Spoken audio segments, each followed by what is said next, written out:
Right, just testing my sound and testing everything.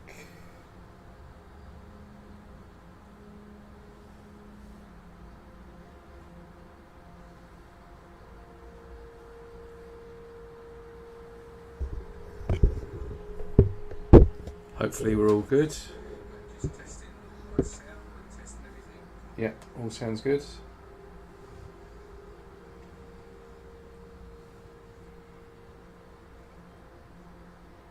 Right, so we're just going to be loading in. This is going to be the final part, part 5 of season 5 of the EXOBIOLOGY in No Man's Sky. And we've basically done everything. We've done all 4 and 5 phases now. We've just got one last part of phase 5, which is to basically do all of the explorers guilds. I've got 4 already to do, and about another 10 or 12 altogether, so we're kind of at the start of that, but we should be able to do this probably within the hour. So this should be quite a quick last part, I think.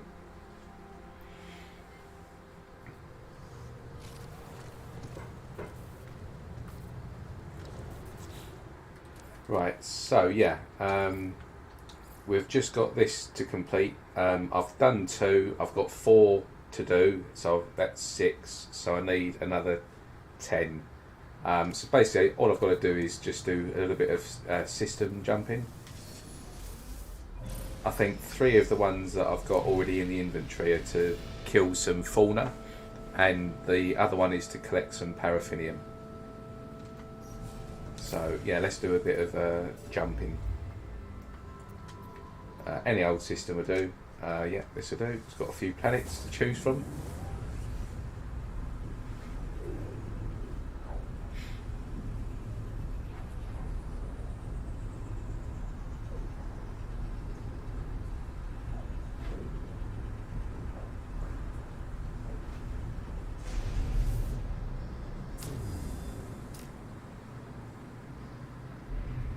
So let's go and check out the space station and just see what if the NPC there has got any explorer guilds to do. Hopefully some nice easy ones as well.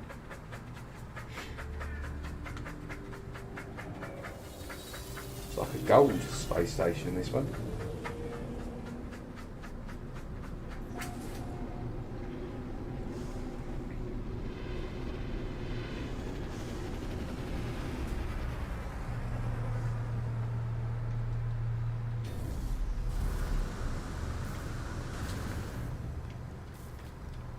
Always check the multi-tools just in case. That's a B.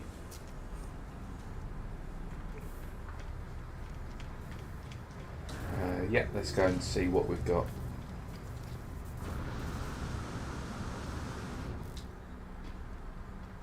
We'll take this guy. I need to get some glyphs.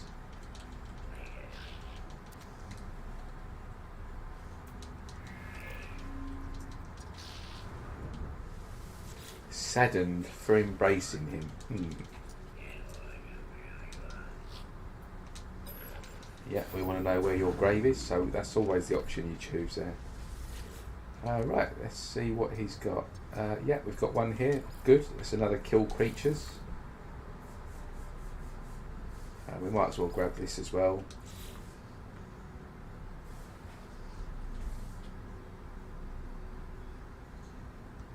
Yeah, we do that one as well. I don't think we've got any to hand in. No, we haven't. Right, have we got anything to sell? Nope. What I do need to get is some salvaged frigate modules so that I can get the matter beam, just to make my inventory management a bit better.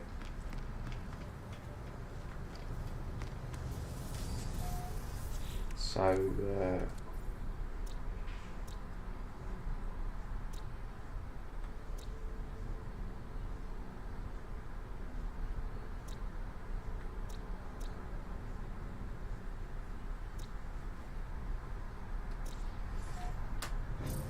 On to the next system. I'll kill some frigates first, just to get some salvage frigate modules. Just collect this grave as well while we're here.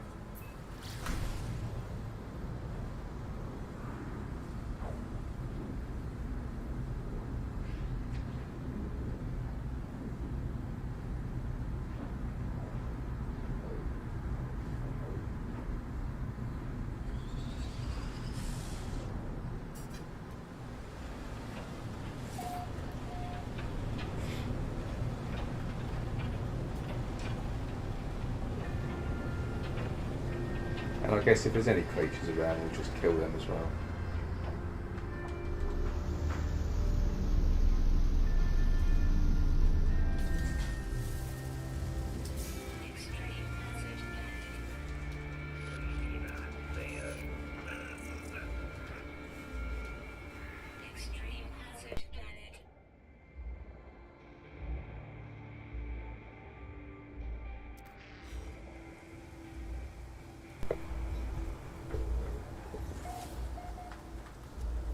See if there's any creatures yet.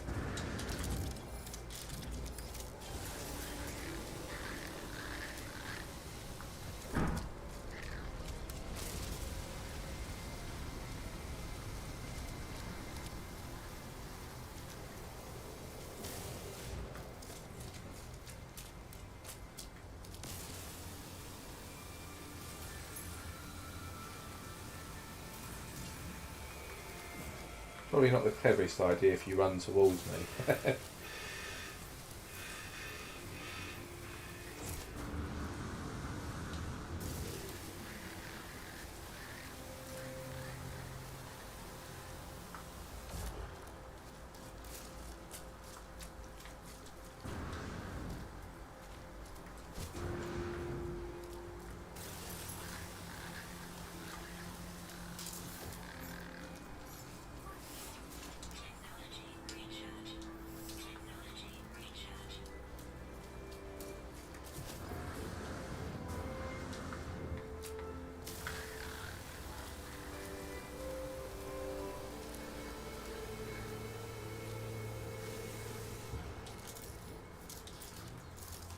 See if the pulse fitter will kill them a bit quicker.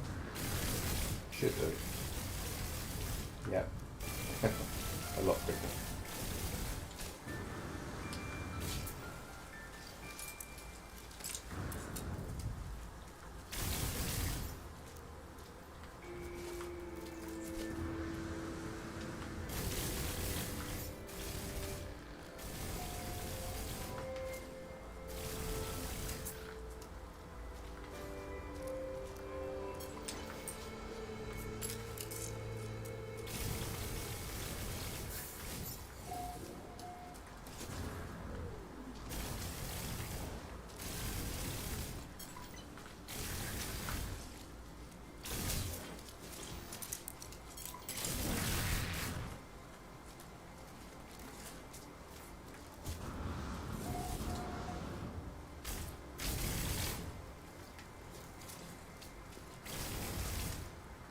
I think that should probably cover all of those ones that I've just picked up. So let's get back to the...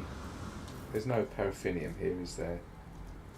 No, Facetium and sodium and copper.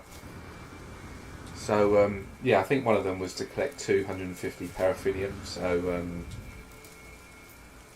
we'll need a tropical planet for that, like with Starbulb.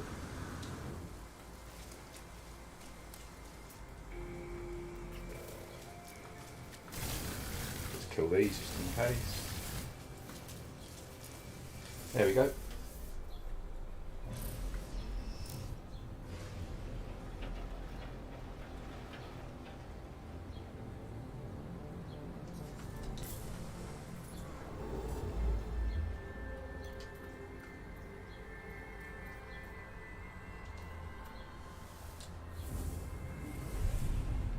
I think I might do a live multi-tool, S-class multi-tool hunt today as well. I'm just going to see what I've got planned for this afternoon, and if there isn't anything I'm doing, I might do that for sort of 2 or 3 hour stream. So if you're interested, then drop me a message or just a little comment and just let me know. Mackie Manson, good morning. Welcome to the stream. Just a nice chilled out Sunday today.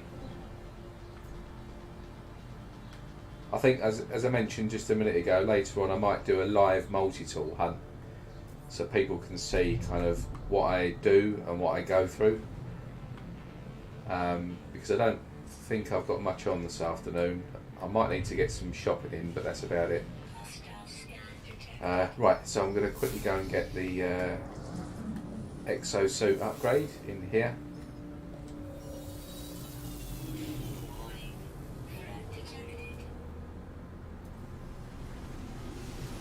I wonder when they're going to do something about that, the space station module there. Hopefully that will come in the next couple of updates, that thing there. They wouldn't have put it there for no reason, that's for sure. Morning, silent robots. Hey Austin, sounds like a cool idea, always fun to hunt for new tools. Yeah, I mean it could be quite a long stream because I'm sure you're probably all aware it does take quite some time to find a tool.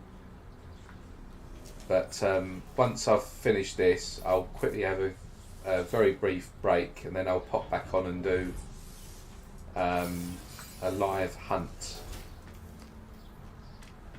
So I'll do a bit of explaining in it and I'll kind of just walk you through what I do, and you'll start to see how tedious it is and why people basically just don't do it.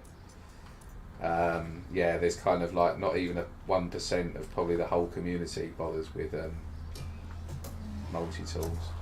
Is there any travellers in here? No. Right, so we've picked that up. Let's just see what the mission giver has got for us. There's a... Is that a traveller? No. Yeah, I need to get some glyphs still, so I'm just keeping an eye out for travellers as well.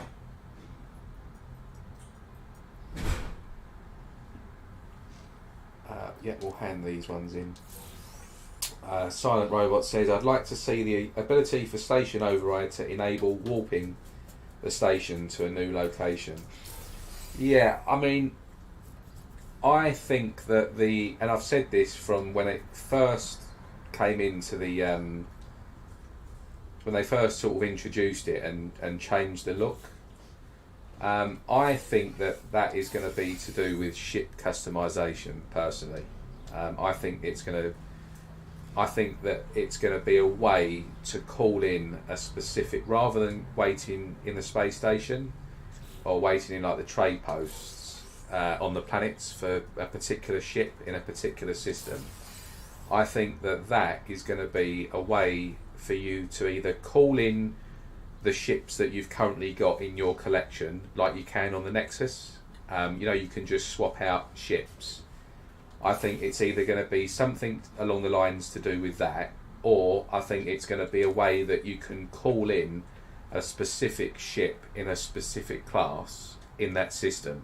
So like if someone posts on the coordinate exchange that they've found like a decent fighter, you'll be able to go to that space station and rather than wait around, just go straight to that override and like pay X amount of units to bring in a specific class of that ship type. It wouldn't surprise me if that's what it's for. I've seen like a lot of speculation that it's to do with like owning a space station and stuff, but personally I can't see that. I think that's a really big update there. So we'll see. Yeah, it'd be good to pilot the stations and sort of build on them and stuff. There's no reason why you can't. There's like lots of space, and back in the day, all of this area was basically nothing. So Hello Games has actually built these out, so there's no reason why we can't. But yeah, I think that this here potentially is going to be not as big a thing as what people are sort of assuming. yeah, I think this is going to be to do with calling in ships, because if you look at the display, I think that these are going to be the options of the ships and the classes, like interacting with it and stuff. There's 21 different ships in every system. There isn't 21 options here, but you might sort of click that and then it brings up all the other options. I don't know, I mean, I'm just speculating myself, but yeah, it's interesting, we'll see.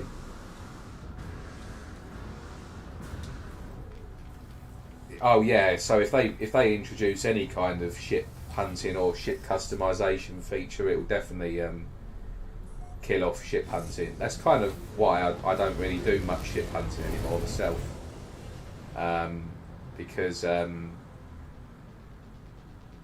think that ship customization is definitely going to be coming. It's just a case of when, and obviously when that comes, depending what they do, there's sort of no real point now in, or when it comes, there won't be really much point in ship hunting. So yeah, it'd be interesting to see what they do with that.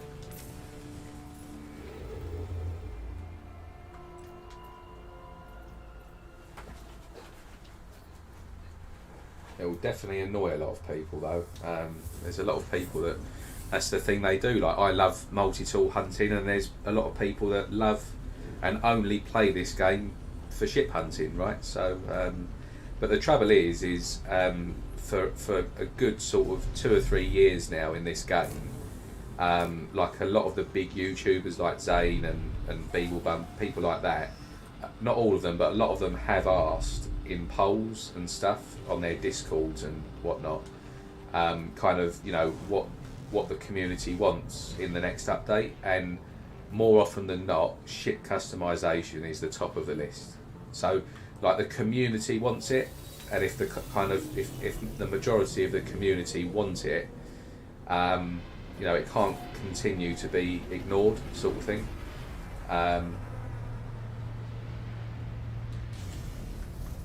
But I'm sort of on the fence about it. If they want to do it, then so be it. But I can completely see how it's going to annoy a lot of people. Like, so we'll see.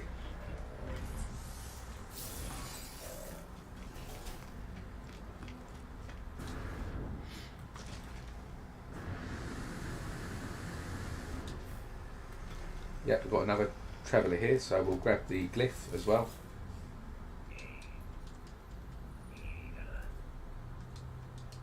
Yeah, ship colour customisation. There was a good suggestion, yeah, we'll tell them everything. There was a good suggestion from Zane about a year ago on what they could actually do with it to keep ship hunters happy, but also keep the community happy as well. And that's to keep all of the current ships as RNG, so like all of the existing models of ships and exotics and stuff. Keep them all in the game and keep them all randomly spawning with colours and parts and stuff. But just introduce a new exotic, and introduce a brand new ship variety called something along the lines of an experimental ship. And that will be the ship that you can customise. So if people want to grab the experimental ship, it would start off with like kind of a basic shell, and then you can basically go around each system looking for parts for that ship, but that ship only. And then that way, you know, you can get yourself a unique ship, but it won't upset people trying to find alpha fighters and long nose fighters and keeping that kind of, you know, unique, well, pretty much unique or rare find exclusive to them. So that's a way that they could definitely do it, but I'm not sure what they'll end up doing, to be honest. But that's kind of the, if I was, I've read a lot of different ideas on how they would do it, and that one from Zane about adding a new ship variant that you can, and that will be the only one you can customise. I think that will keep everyone happy if they did that.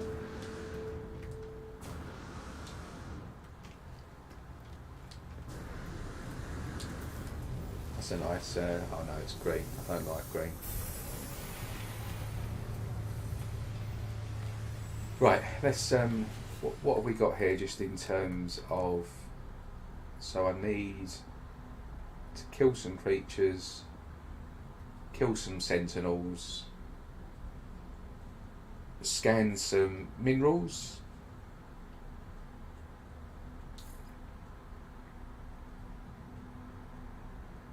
and get some paraffinium.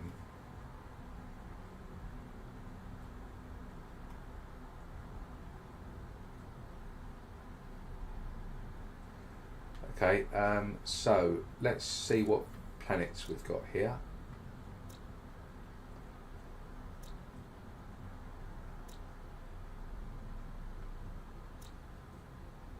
Right, I do need to take a picture on this world here. So let's just see where the, what was the name of that? Nunum. So let's just see what they've got, where this diff's going to take me.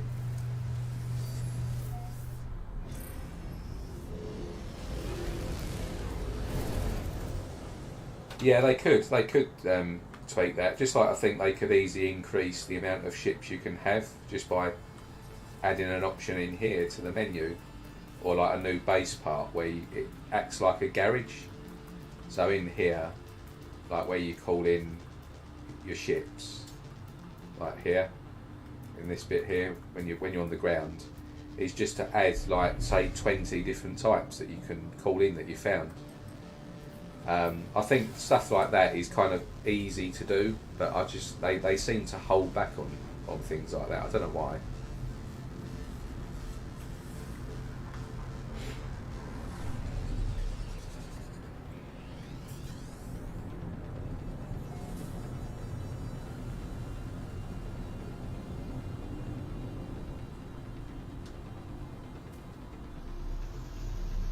But yeah, so yeah, you saying that they could easily adjust the character customizer to allow ship colour editing, just a simple mode switch. Yeah, I can see them doing that.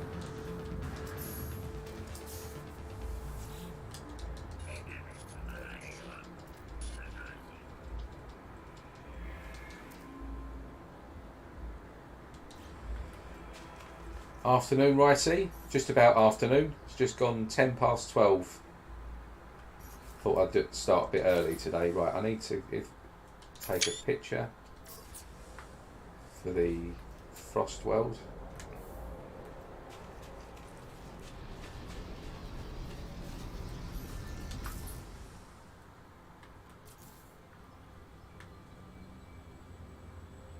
Just want to see what colour this explorer is.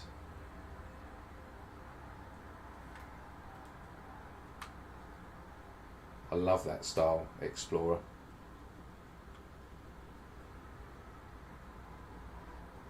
Looks like it's got the blue chrome finish as well. Could be the system lighting, but the blue chrome on these is really nice. Can't stand the front of these haulers. Two types of haulers that I don't like is that and the swan neck, but the one that's got like the big gun where it sort of zigzags. Not for me.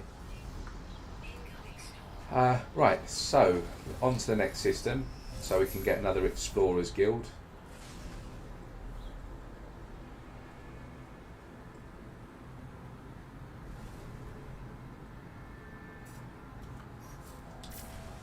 Even if they just allowed colorisation of ships, I'd be happy, since it wouldn't detract from ship hunting for those that enjoy that. Yeah, I think they've, in an ideal world, they've got to try, if they do something to do with ships, they need to do something really that kind of strikes a balance, that keeps both the existing sort of legacy players in the game happy, but also keeps the relatively new players happy as well. The trouble is the players, the amount of players that actively hunt ships and obviously wouldn't want this introduced, compared to the rest of the player base in No Man's Sky, is quite small. So as much as Hello Games probably, doesn't want to cheese anybody off and upset the older players, from a sort of financial perspective, if they want to get some more sales, this game's like 6 years old now, so if they want to sort of ramp up sales still and keep it relevant, then they've got to sort of look at the bigger picture as well, which is not great, but like for the older players. But yeah, so it'd just be interesting to see what they do with it in the end. But I'm pretty sure people have data mined the game files, and there are files within the game that suggest ship customization, and they've been in there for quite some time. I forget exactly what they are, but from memory there's definitely sort of 3 or 4 files in there which sort of hint towards being able to customize your ship. Shuttles definitely need an update, yeah. Shuttles were actually better before the Beyond update, because they were all symmetrical.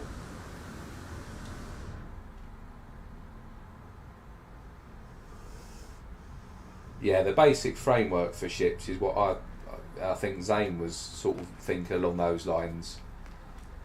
About a year ago I mentioned he said to basically just introduce an experimental ship, like a brand new variety, and then just keep that for the sort of full customization, which would be good. I think that would be great.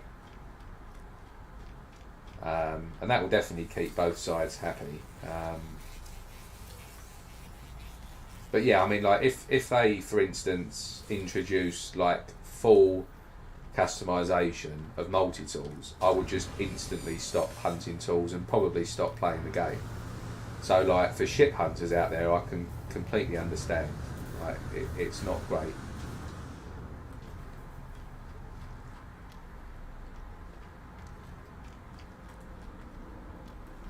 And I'd probably come back and play the occasional expedition and stuff like that, if that's still a thing in a year. But yeah, it wouldn't be good.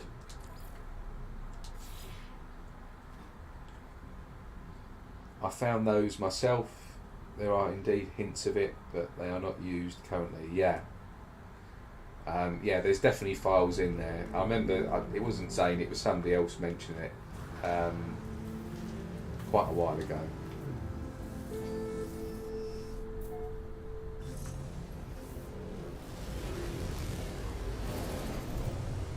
Right, are there any paradise planets here? Nope, nope, and no. Right, on to the next system.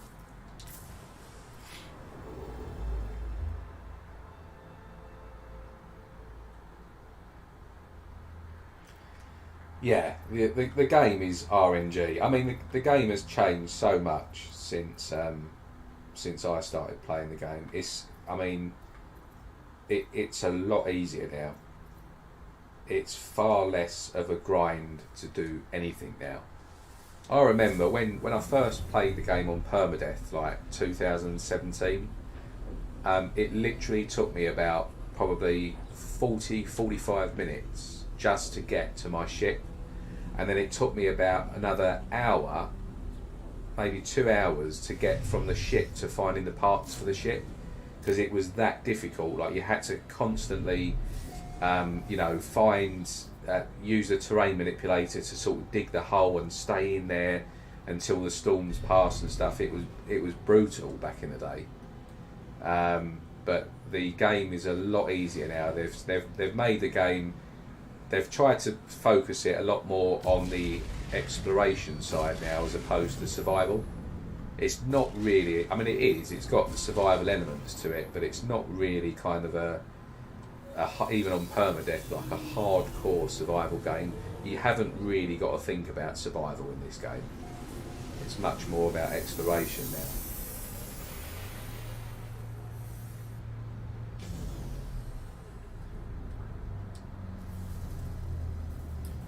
Would be to remove the only structural option I would like for ships is to remove the dorsal fins from ships. Yeah, on some ships I don't mind dorsal fins, but I know what you mean.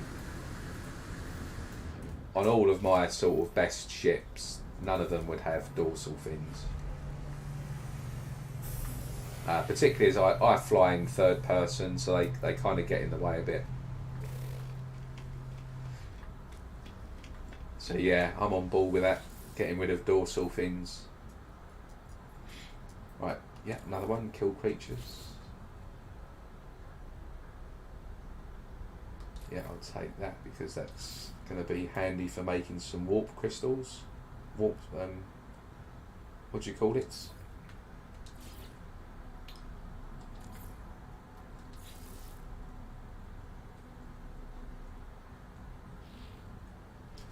Yeah, the dorsal fins can be alright, but I'm not a fan of dorsal fins on ships personally.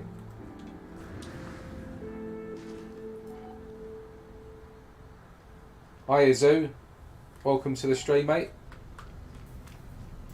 I hope you've had a good weekend. See, this is a prime example. This long nose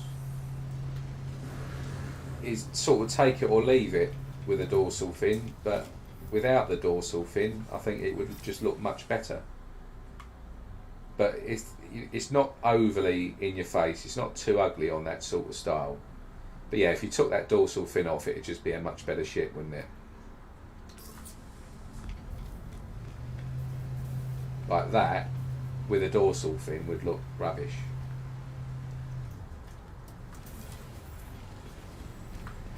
Right, I need to grab the exosuit.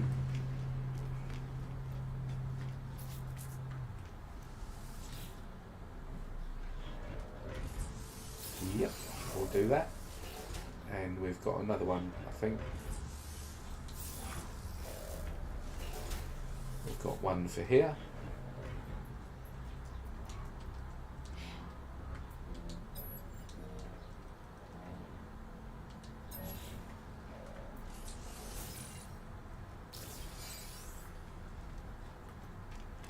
Yeah, I like Vipers, but I must admit I'm not a big fan of them. Oh, S-Class. Right, so I'm going to reload on every planet here. I'm not going to ignore an S-Class cabinet. I can't do that. It's just in my blood, I'm afraid. But yeah, I like Vipers, but I'll be honest, I only really like Vipers in white and black, or white and chrome, shall I say. I'm not mad on Vipers in this game.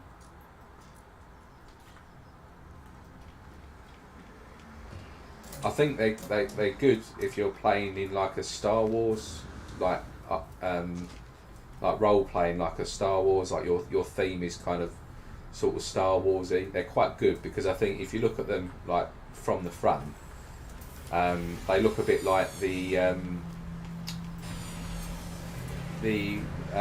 guys that I forget the name of them, but the people that wear those, they're stormtroopers, but not the classic stormtroopers. They're the ones that are on the bikes. I think from the front they look like they've got the mask, the same sort of mask feature, like there with the box thruster, as the guys that are on those hover bikes going through the woods in one of the original films. I think they look quite similar to them. So they're quite Star Warsy, these ships, I think. But yeah, they're not my cup of tea. These are my babies, Alphas. Alphas and long noses are my favourite fighters, and I think as well the least documented fighter, because they don't really appear all that often in each system, is the stubby nose. So the stubby nose fighters, if you can get a really good one in that, and you post it on the exchange, like an all white one, or you know a decent colour scheme, you'll always get a lot of upvotes for those on the exchange. I mean, certainly on the Interstellar Index on Facebook, the stubby nose album has got the least ships in there. So not I think that's partly because they're quite hit and miss with people, but I think also they don't often appear in systems. Like if you'll notice, if you go to every system now, probably the fighter that you'll see the very least of is a stubby nose.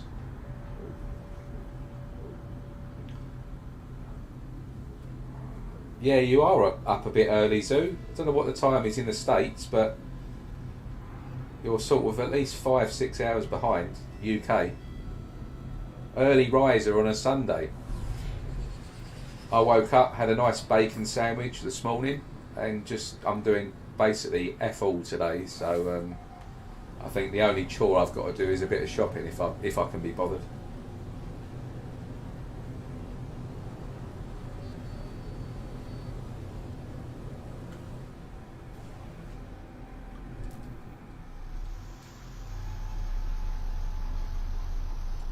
Stubbies can be lovely. Yeah, I like stubbies.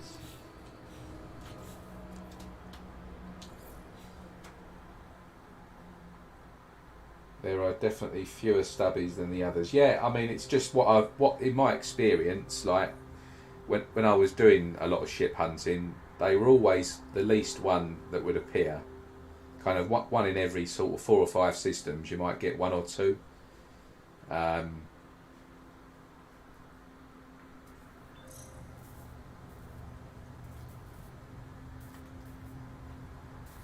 Can you give me your ID? I can, but I don't often play multiplayer, so I'm not sure sort of how useful you'll find it. Down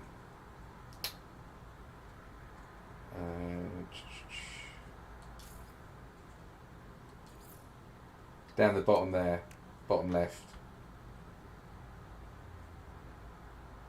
But I tend to just play with there's a couple of hunters in here, and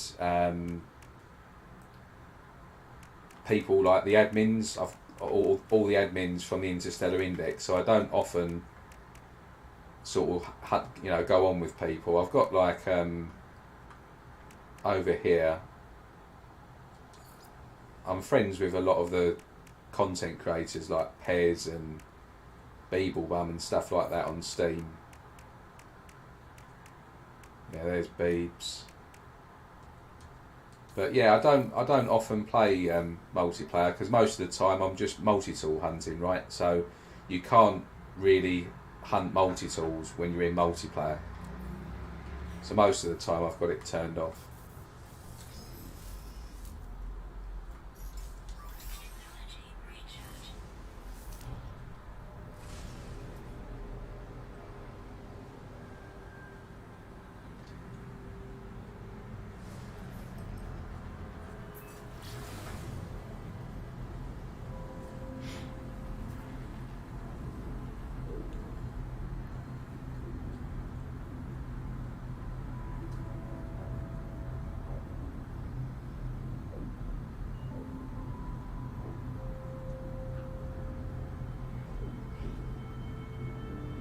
Right, so let's see what this planet spawns. Hopefully we might get a exotic tool, because I do need one.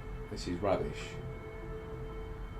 It's decent though. I mean, it's got enough upgrades and stuff, but I don't like these tools.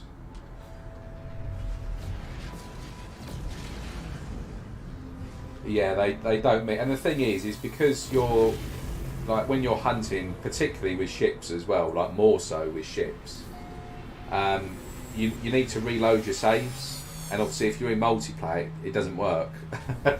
So some people will just like join the game and like 2 minutes later they'll be out the game because you would have reloaded a save. So yeah, it's not great. Just standard.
Yeah, I need to kill some of those frigates as well to get some salvage modules, because I need to get the matter beam unlocked on my freighter.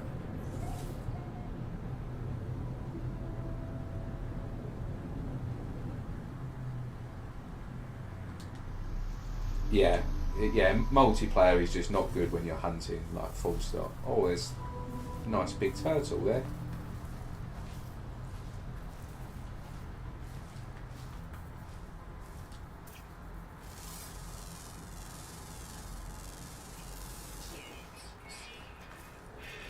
You can't have that as a pet.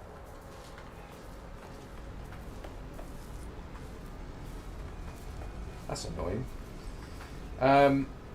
Right, so I'm just going to quickly do a little bit of scanning for some minerals on here, just very quickly.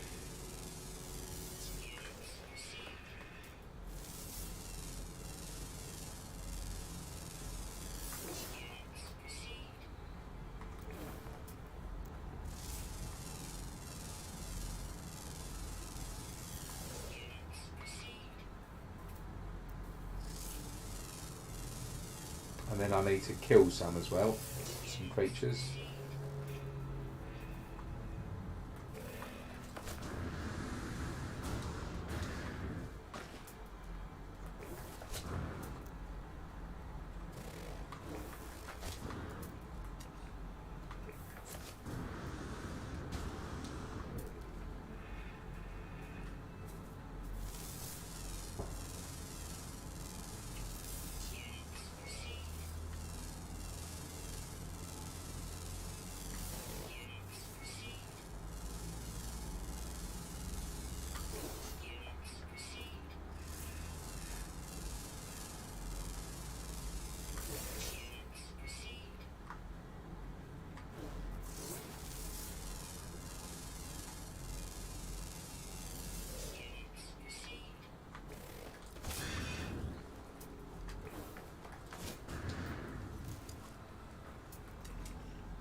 Hi Dave, UK. Got a few people in from the UK today, that's good.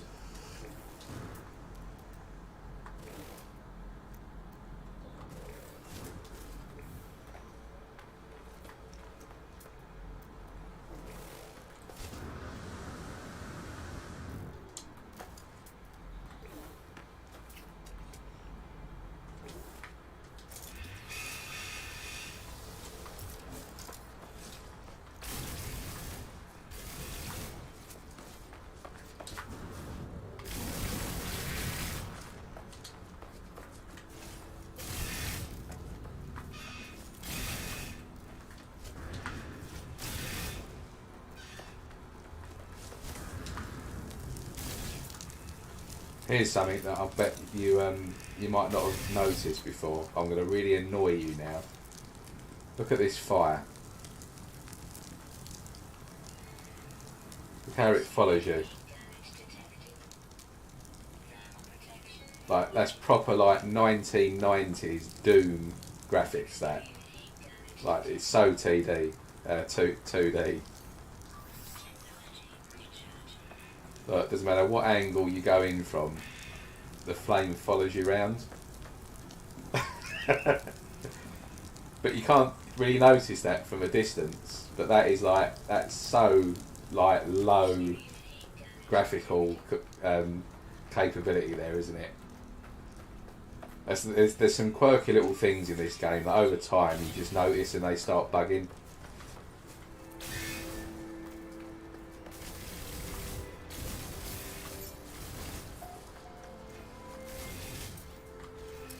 Yeah, I think even if you go into camera mode,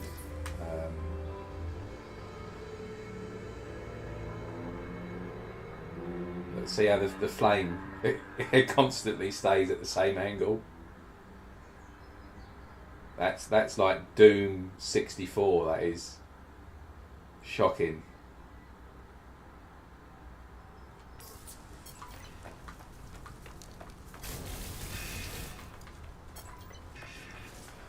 Right, so I've pretty much done everything there now. So let me go back to my ship.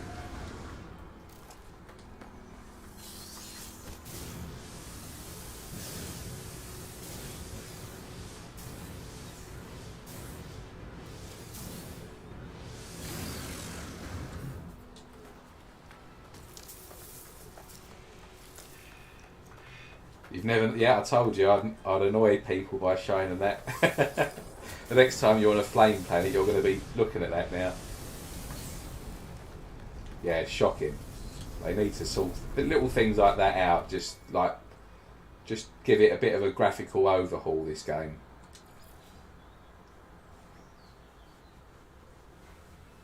Because that is literally like Doom 64, like 15 years old.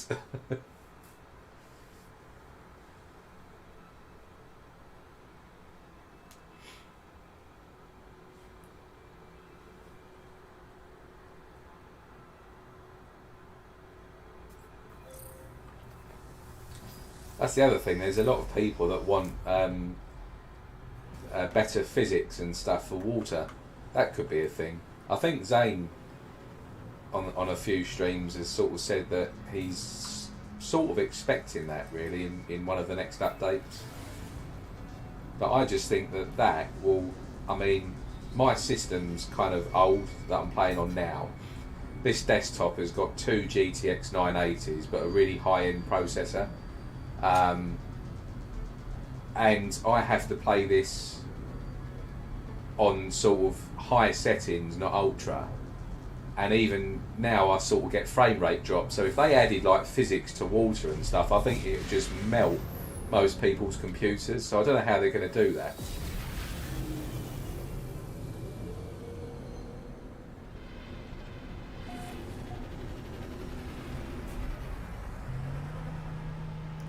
Yeah, a few little tweaks and they can iron little things like that out. Right, let me just hand in some missions here, because I just want to see where I'm up to with this.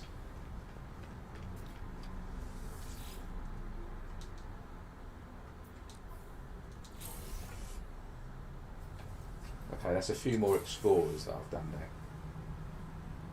I suppose when they first made that it was the least... Sorry, I suppose when they first made that, it was the least expensive CPU method for creating that. Yeah, probably, yeah. But in saying that, I don't think we had fire in the original release. I think fire came with a later update from memory. I'm not sure. Right, so that's collect pyrite. Yeah, I suppose we'll do that. Scan flora, okay, yeah. Kill sentinels, yeah, we'll grab that. Oh no, I was on there, bugger.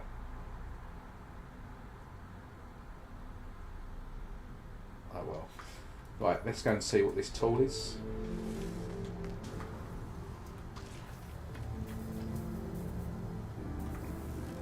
Ricey, just another one, because you do a lot of ship hunting. So explorers, see the hyperdrive range there. The maximum hyperdrive range you can get on explorers is 181. A lot of people used to hunt for them, but that's pretty much dead now. Like, people don't hunt for them. So if ever you come across an explorer, and if I see a nice one, I'll actually upgrade it to S to see what its max stat is. But if ever you come across an explorer with a maximum hyperdrive of 181, they can be quite handy for people that want to skin ships and like have the maximum hyperdrive range. So if you ever see them, definitely make a point of that on your posts and like YouTube videos, because there's people out there that kind of really do look for those 181s. I'm not that fussed about hyperdrive range myself, but they are useful.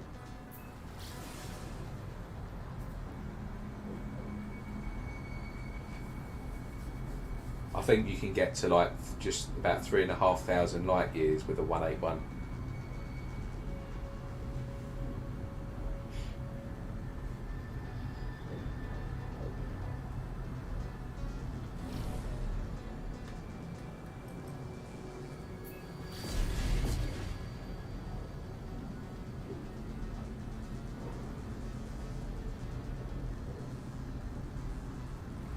Yeah, yeah, definitely. Because I mean, I know there's a lot of people that explorers are their favourite ships as well.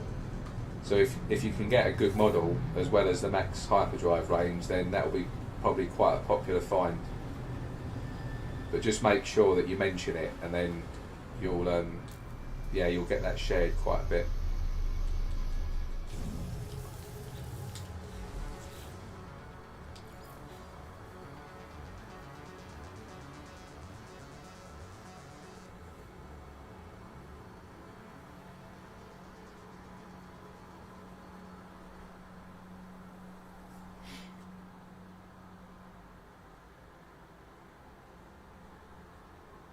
Yeah, a lot of people they used to like hunt those quite a lot.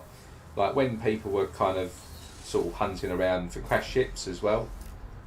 Obviously they've all been nerfed now, so you can only get like the decent ships apart from like exotics and living ships and shuttles. Everything's like nerfed at a B class now or less.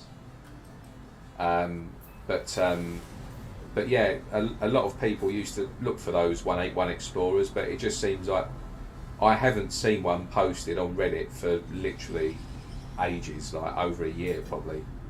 So if ever you see one, definitely post it, because people like a couple of the admins on the Interstellar Index as well, explorers are their favourite ships, and at the moment they just use like a really rubbish looking one to skin other ships. So yeah, it'll probably be quite a good find.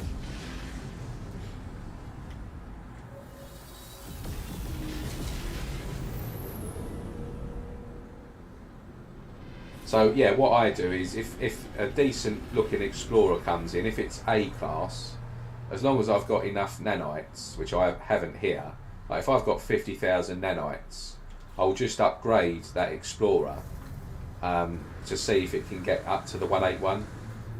Because then you know, if anyone comes to the system, it doesn't matter what class explorer of that style you get, it could be C, B or A, as long as you max it up to S class, the stat will always be the same, because it's a seeded stat. So if you find one and you upgrade it to 181, and it gets to a 181 maximum hyperdrive range, everybody can do that. So they'll just need to come to the system, find the ship in any class, and basically upgrade it to S, and then everyone will be able to get that ship to a 181. So yeah, it's handy to do. I've only found a couple myself, but they tend to be just really crappy models that you wouldn't want to sort of fly around in.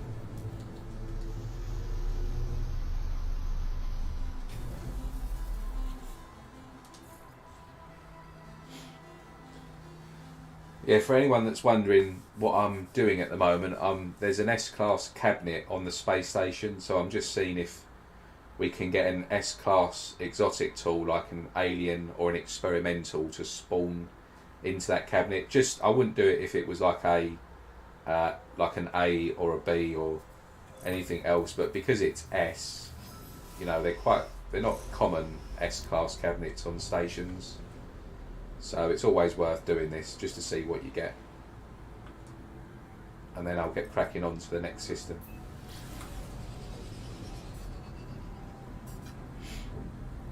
think I've just got one more planet to do after this.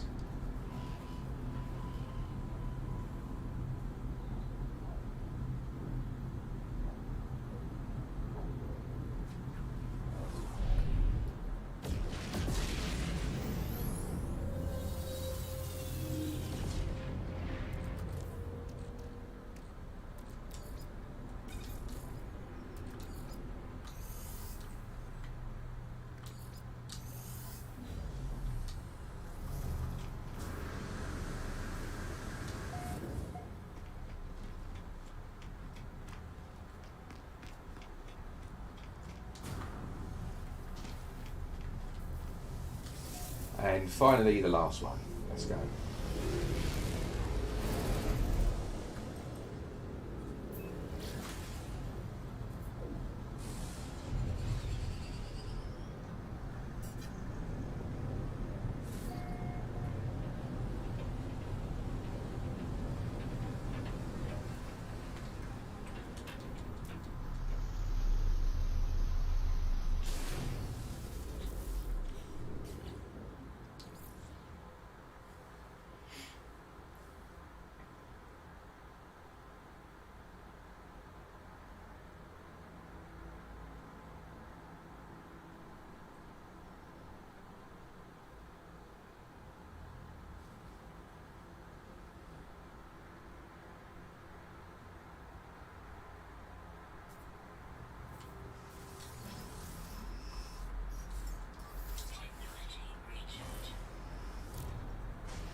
Right, on to the next system.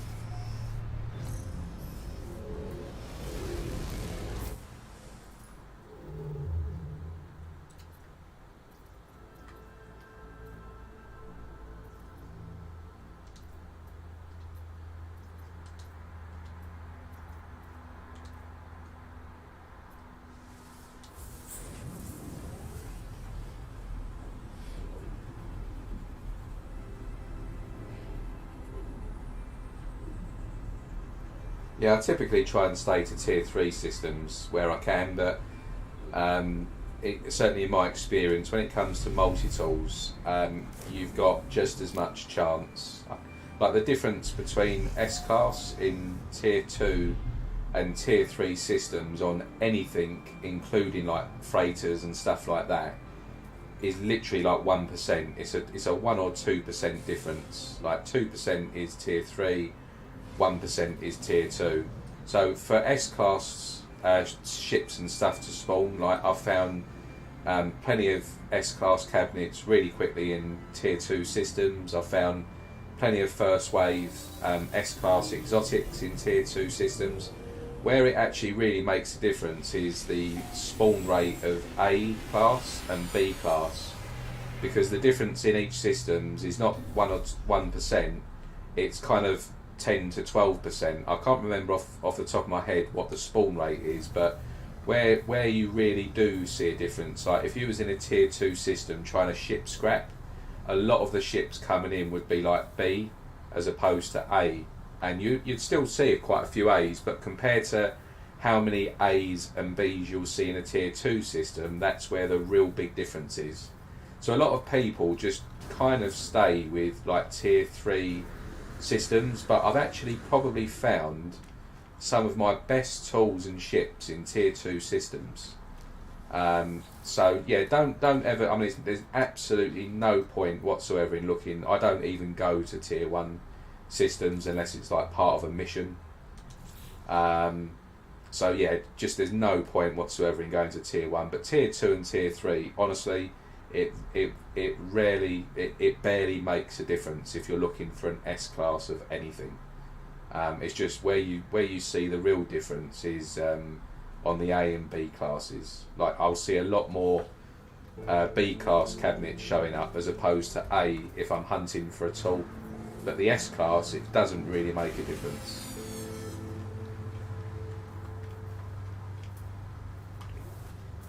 Right, see most of these are like C and Bs, but you'll still get an S class pop in just pretty much as quick as what you would do in a tier 3. Like 1% is minimal, like it's absolutely nothing really.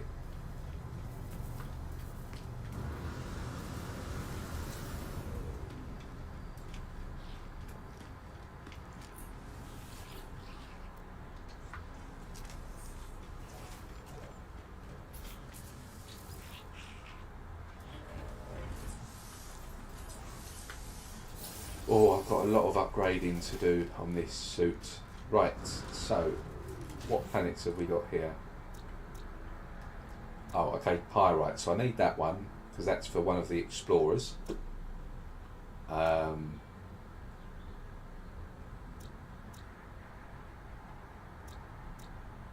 there's my paraffinium. So new Rigort and Bovearth. New Rigort and Bovearth.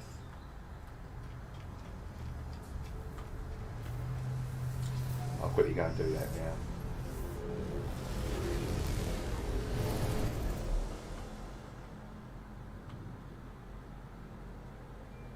Yeah, we'll go and do this one, get the pyrite.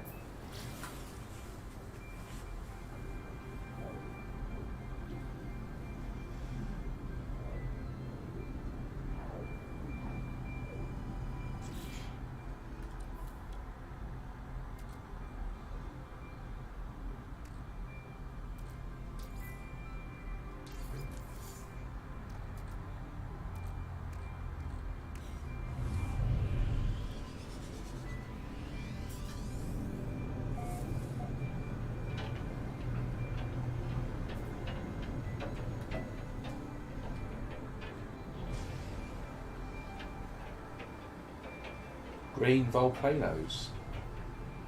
Are they green or yellow? Yeah, they're green. Yeah. Don't see them that often, green. Green and blue are kind of always ones that are quite nice to see. Right, can I see any from space? No, I'll just land. I'm just going to try and find a pyrite deposit. Get 250. Let's just make sure that that's highlighted.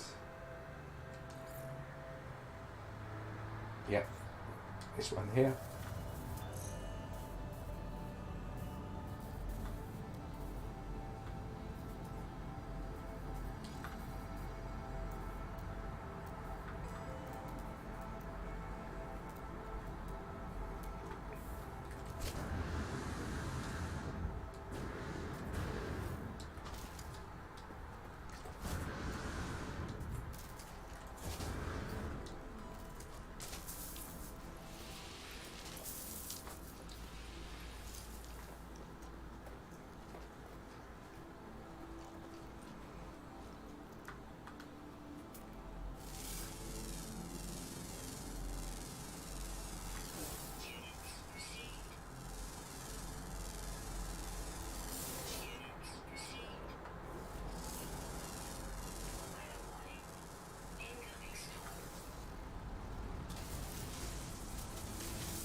Yep, so 160. I might need to go to another one. I should have used the small beam for this, really.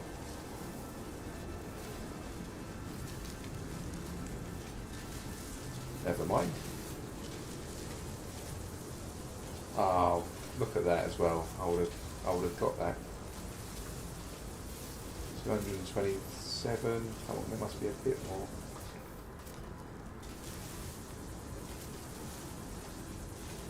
230. Damn it.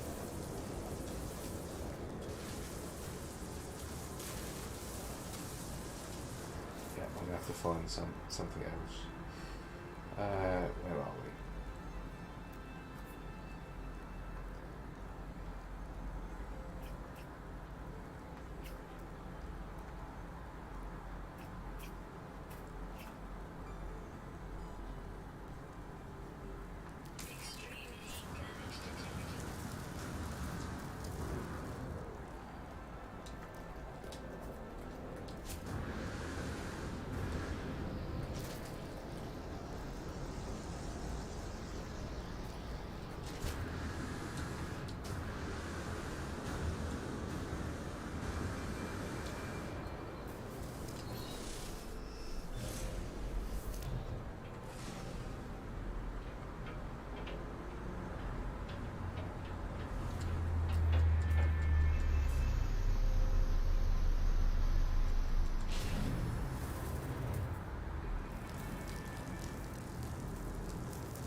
And there we go, all done.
Gonna grab some lunch. Thanks for the streaming tips. No problem, Ricey. Enjoy your lunch. Enjoy your Sunday. Enjoy the rest of your weekend. And I'll hopefully catch you again soon.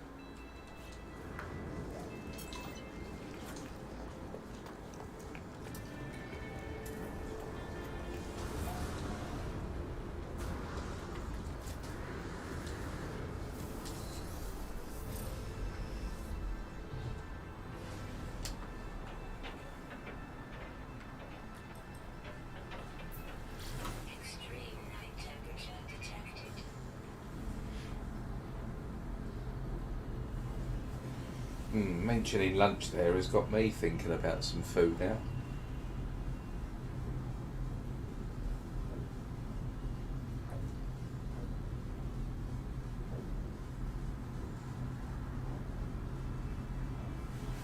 How much more have we got to do with this? I'm near halfway, so we should get it done pretty quickly now.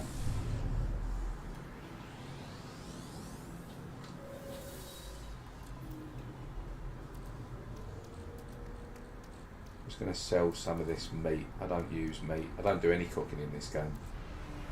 I find it so tedious. Just here's me, a multi-tool hunter, saying things are tedious. But I find it so tedious standing there with Kronos and just feeding him like bit by bit. If you could bulk feed him, like whack it all in like 100 at a time or something, I would probably do that. But yeah, I just can't be arsed with that. It takes far too long.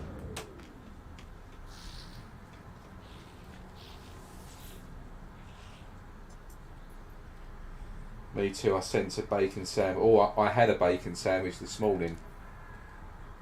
I love my bacon, smoked bacon as well. It's got to be done. I had, it was as unhealthy as you could possibly have it this morning. I had 5 rashers of smoked bacon in one white bread sandwich with ketchup and salt. Like heart attack on a plate. I don't care. I get my exercise, I walk the dogs, so doesn't bother me.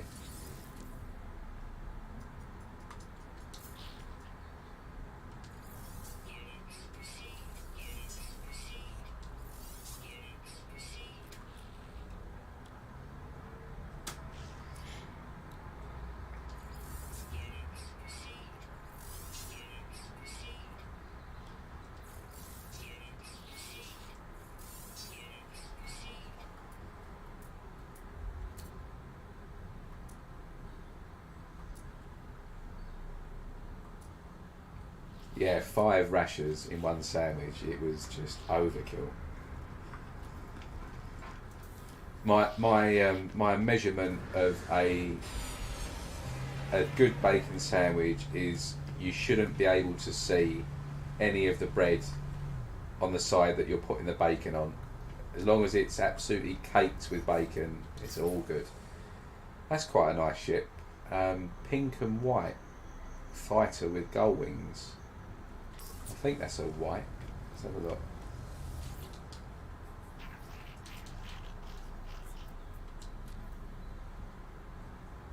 No, it's not a white. It's more like a sort of green. But even still, that's not a bad looking fighter there. I quite like jets. They're the sort of most like human looking ship, I think, in the game. Just like with a cockpit and stuff.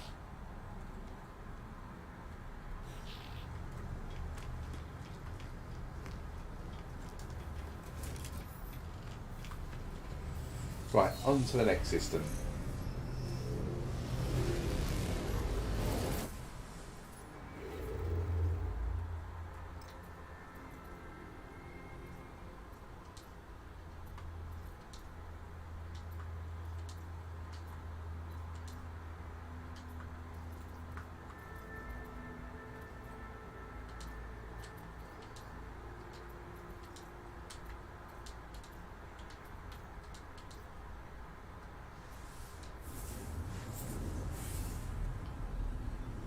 Did you wrap the rashers around a block of butter? I actually don't have butter in sandwiches. I'm a bit of a weirdo. I don't mind butter on toast or jacket potato. Basically anything where butter can melt. I don't mind butter. I can even eat butter, especially like salted butter on its own as well. Like I don't mind it. But when it comes to a sandwich, I don't like it in a sandwich with fillings. Ever since I was a kid, I've just been a proper weirdo with that. So no, I don't have butter in any sandwiches or rolls at all. And I make up for it with like extra pickle or extra sauce or whatever.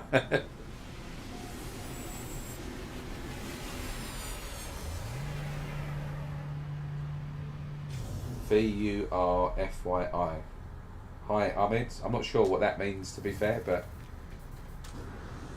if you could expand on that. Right, let's see what we got here. Is this going to be an A or a... Yeah, it's an A. See what I mean? This is a tier 2 and that was an A. It doesn't really make much of a difference. Yeah, we'll grab one of these. I need to actually think about making some money as well, because I don't really have much there.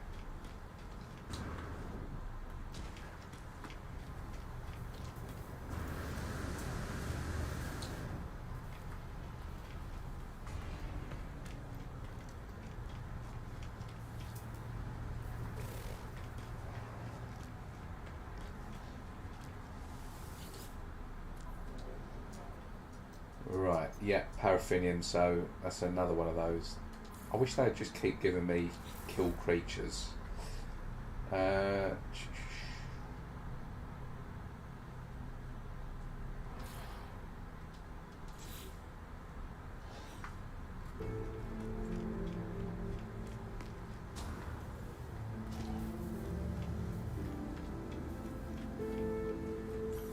Okay, so the glyphs for this system are at the bottom left, and if you want this light blue and red snow speeder, triple thruster, horizon tie wing fighter, this is obviously in Euclid, and those glyphs at the bottom left will take you to planet 1 in this system.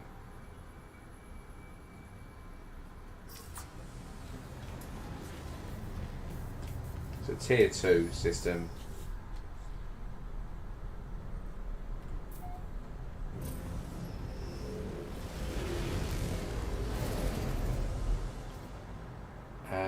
Paraffinium, there we go. So we'll get 2 done here.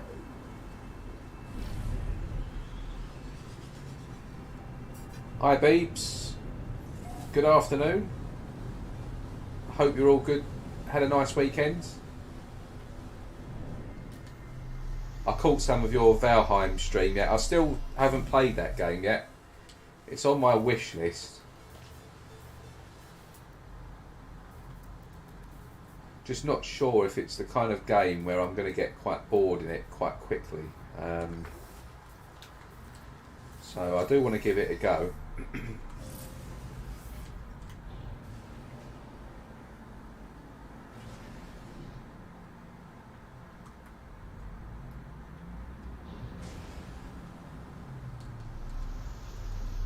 Seems like you got some of those bots as well. Or is that what that VUR.FYI is, a bot?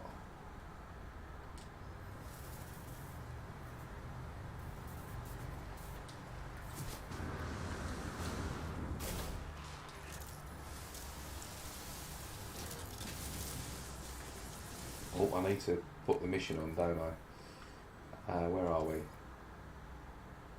Yeah, there we go. I've got 2 though, haven't I? Yeah.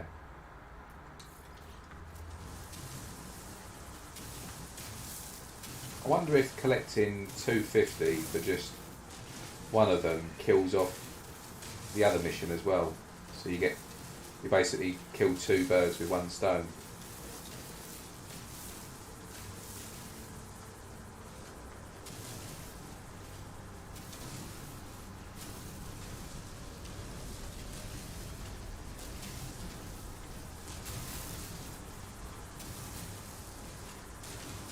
Yeah, I'm just finishing off this final part of phase 5 in this stream, which is just to finish off these explorer guilds. I've got about 7 to do, I think, and then I'm done. As you can see, I've got this lovely new, I love this new jetpack. Looks really good. I just like the animation on it as well, how it sort of slowly folds out and stuff. I think that's really cool. Oh, there's a golem there. That's a big old golem. Right, let's go and hand this in. It's a bot. Yeah, I don't know what VUR.FYI means.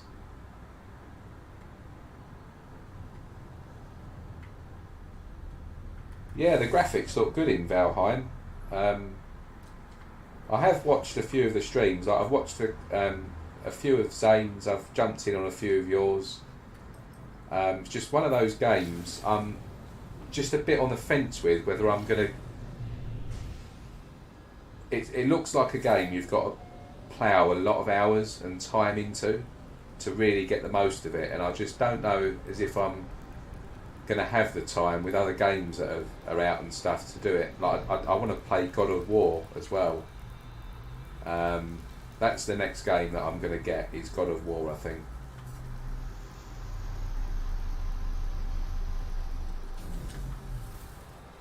Looks really good. The reviews are like overwhelmingly positive for it as well, which is always a good sign.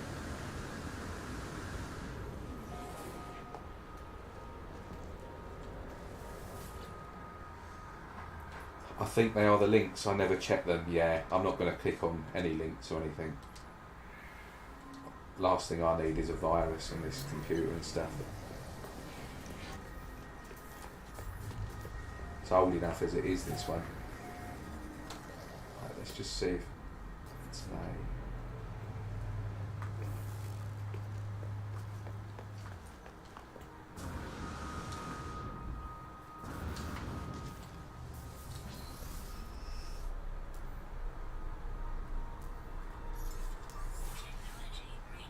Yeah, it looks, Valheim does look like it's good fun. It's definitely like my sort of game, I think.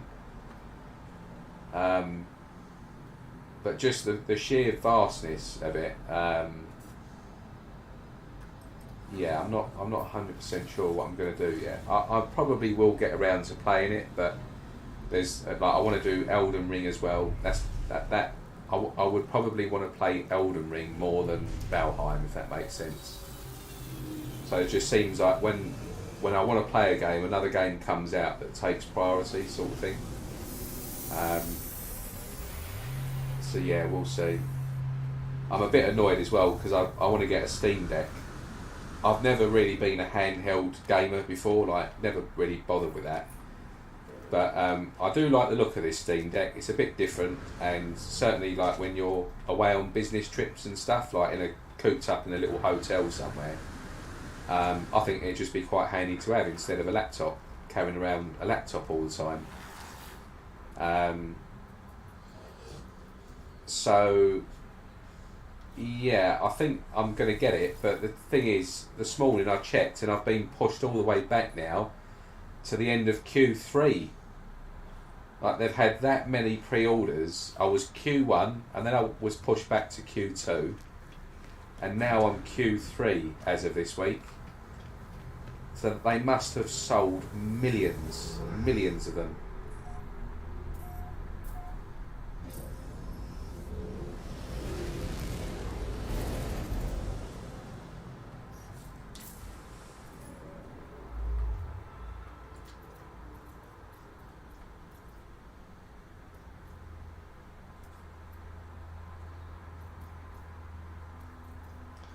Just prepare. You've just downloaded Elden Ring and you're preparing to die a lot.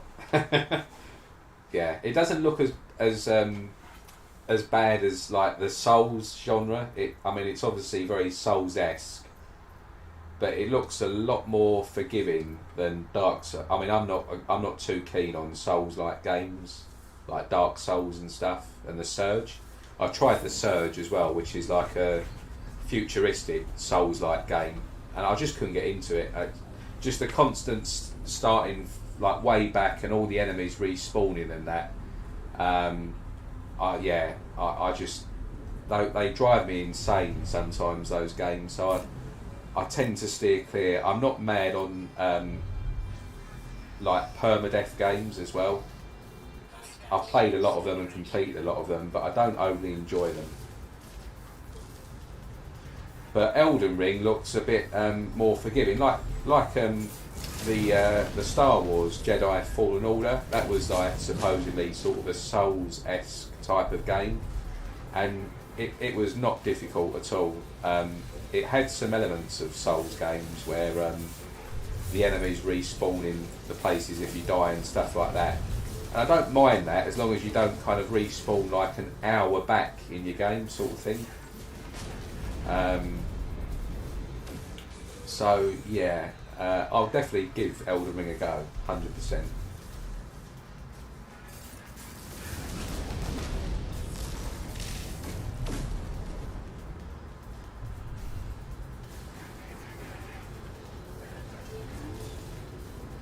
Yeah, Valheim early access, full price. Yeah, a lot of games do that though these days, don't they?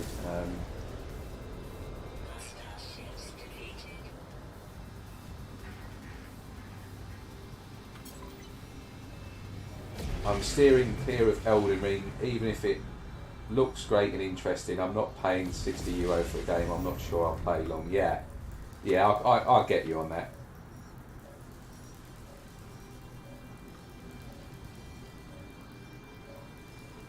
It just, to me, it looks like it's a much more difficult Witcher 3, and I love Witcher 3, just like the kind of the world that it's set in, and the size of it, and just everything about that game I really enjoyed. And I sort of get, looking at a few streams of Elden Ring, I get that it's not obviously the same, but I get that sort of vibe from it, and it's going to be a lot harder to focus in that game than it would be with something like The Witcher. But you know, if you played The Witcher 3 on the hardest difficulty and started off with nothing, that is a tough game to start with. And I'm sure it won't be as hard as, you know, much harder than that.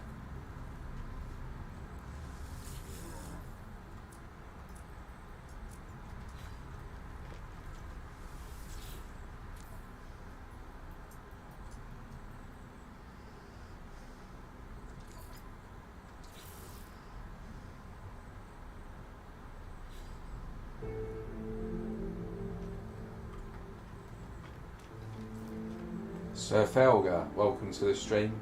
C, Spain, very good Austin.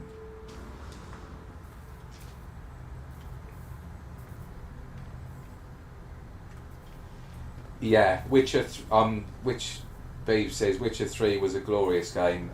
It is still my favourite game of all time. I think, aside from No Man's Sky and some multiplayer games, like a few of the COD games, I've racked up like several hundred hours of gameplay. In this game I'm like well over a few thousand hours, but excluding like multiplayer games, like FPS multiplayer games, and this game, Witcher 3, 450 hours I've got in that game. Very few single player games that I play come even close to that. And yeah, I loved it. I played through it twice, both times on PC. As soon as it came out, I played it. It had a few bugs when it first came out, and then they ironed them out, and then the first DLC dropped, and yeah, that game was, and still is, the only game in my opinion that will ever be better than The Witcher 3 is if they made a better Witcher 4. And that's my very biased view on that. But yeah, what a game. I love that game. It just, very, very few games draw out every single emotion within a person, like angry, happiness, like being overwhelmed, sad, frustrating. Like that game just runs you through the ringer in terms of all the different emotions, and I think that very, very few games can do that to somebody, and that is one of them. Fantastic game. And the story in it is just epic. I mean, the DLC, the second DLC that they dropped, even that had more content than like most like full single player games. It was ridiculous. I loved it.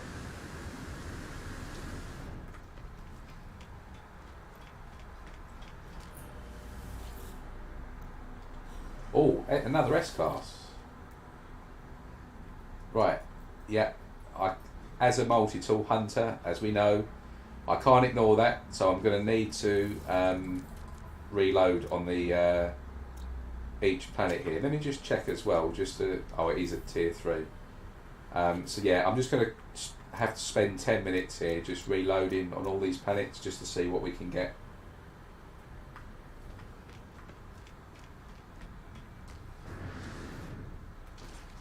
Geralt is a very well written character as well. They did a real good job in bringing it into the game. Yeah. Yeah, really good. I've not read the books, but the books are supposed to be quite good as well.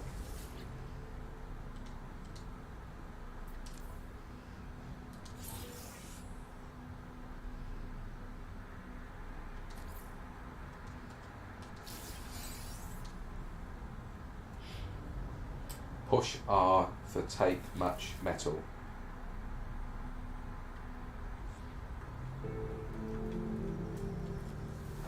I'm not sure what you mean, Sir Felger. Is that when you're mining, you mean?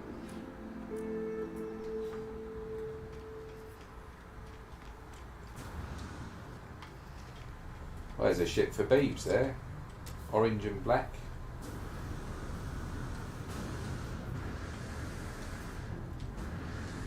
It's quite a nice little barrel nose, that. So if you're interested, the glyphs bottom left of the screen if anyone's interested in ships. And this is an orange, dark orange and chrome barrel nose with vector wings and a box thruster. And it looks like we've got a white, oh no, a blue, don't forget that. It's not white, oh it is, yeah. A nice white hauler there, white and grey with a bit of a blue trim.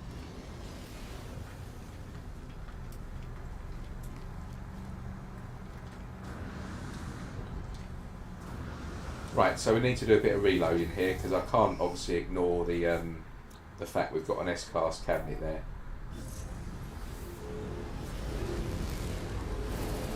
Yeah, the Beeb says, of all the games I was most emotionally involved and drawn in was The Last of Us. The first one, just a beautiful game and great character development. So, I have been, like yourself, I've been playing on PC, like properly on PC, since about 2010. I've always had a PC, but kind of up until 2010, no, 2009, 2010, from that point onwards, I've just been solely focused on PC. So I basically sold off all my consoles. I've got old consoles like in storage, like a NES and a Super NES. But from kind of 2009, 2010, I've been just playing on PC.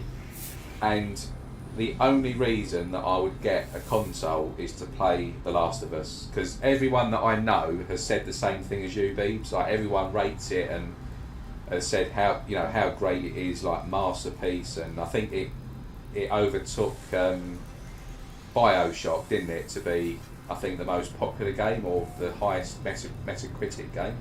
I can't remember, but anyway, it's definitely a game that I would love to play, and I think that from what it sounds like, it might take The Witcher's spot from my favourite game.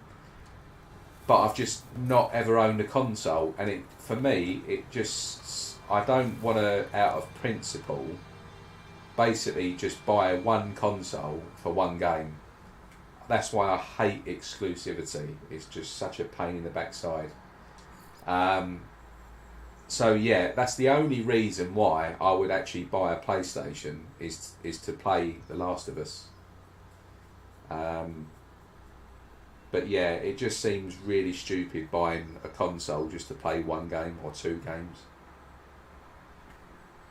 So I mean, the hope has been for the last several years that it comes to PC, and to be fair, a lot of the PlayStation games are now starting to slowly come to PC.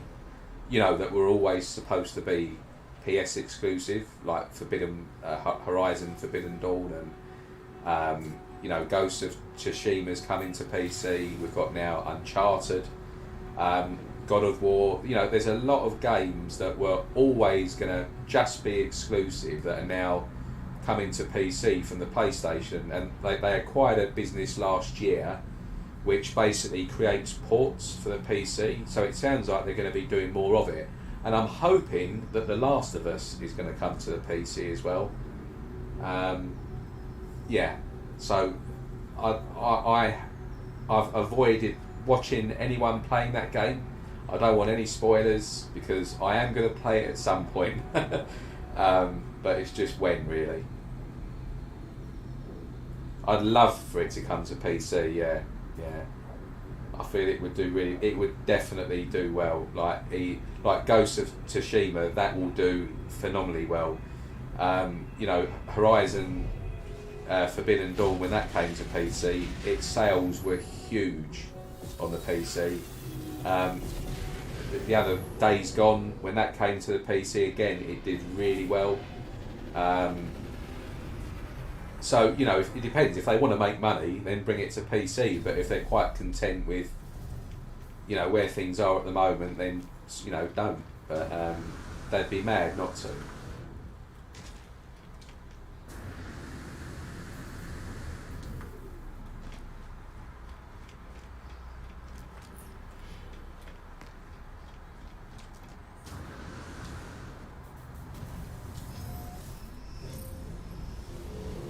But yeah, I mean, the certainly for the last sort of 2 or 3 years,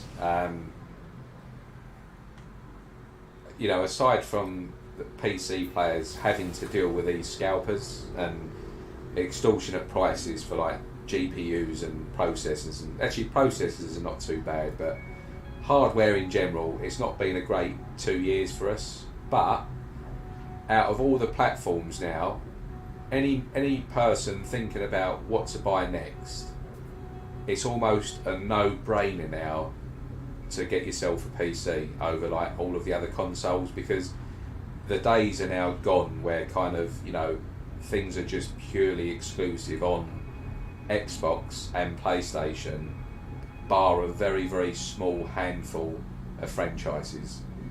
Even Forza came to PC from Xbox, and that was always going to be just an Xbox game. So yeah, the PC gamers have got it really, really good at the moment. Like, we're getting a lot more stuff coming to the platform now, which is great.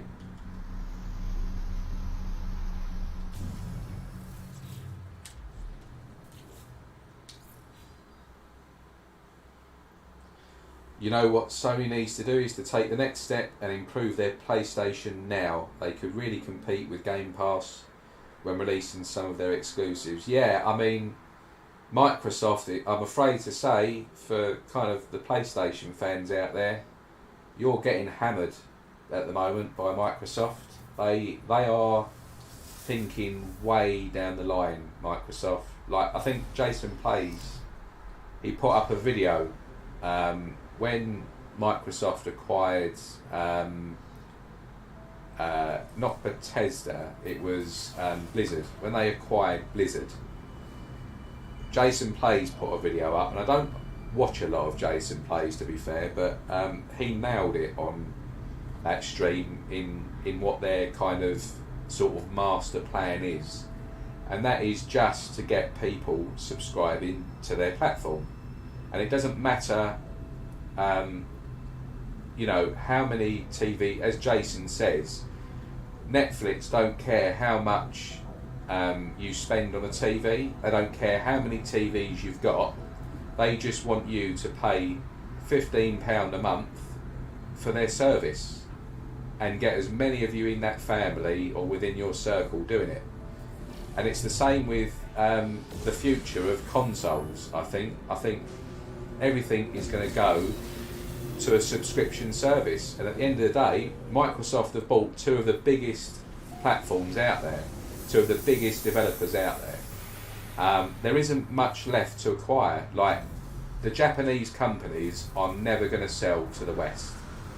Yeah, they're very, very, very traditional people, culture, and companies. Like, they take pride in Sony, they take pride in Nintendo. So like any West company thinking about maybe buying Nintendo or Sony and stuff like that, it's never going to happen. The only thing that might happen with that is Sony could merge with Nintendo, or Nintendo could merge with Sony, because the Japanese publishers and developers are starting to find that the heat is being screwed right up at the moment with Microsoft, and Tencent in China. So China and the US at the moment are very slowly starting to put a really hard ring around the industry. And unless the Japanese can back them off somehow by maybe merging the companies together or doing something, there isn't going to be much left for them to do in terms of competing with the subscription service, because there's nothing stopping Microsoft buying Ubisoft or the next 2 or 3 biggest developers, because they've got an infinite pool of funds, whereas Sony hasn't. Sony doesn't have the luxury of that funding that Microsoft has. So I think they're long term they're in a bit of trouble. Not trouble, but they've got to do something to keep them a lot more relevant. I think they're not in a good place.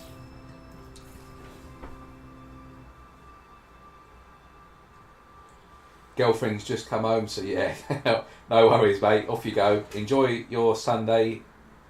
I'm sure you'll probably be in Zane's chat tonight, so I'll see you probably later on. Have a good weekend, mate.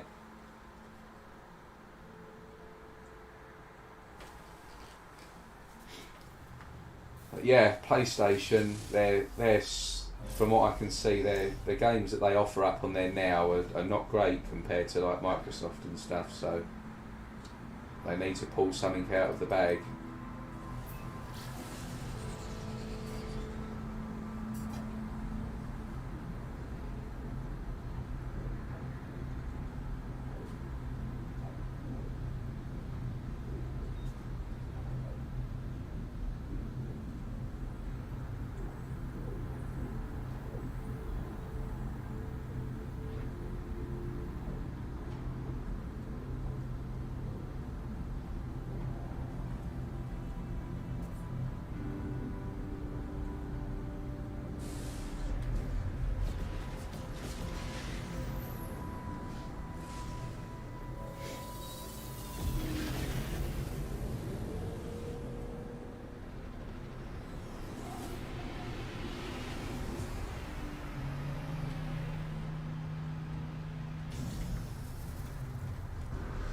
Yeah, so for anyone that's just joined, this station cabinet is an S-Class.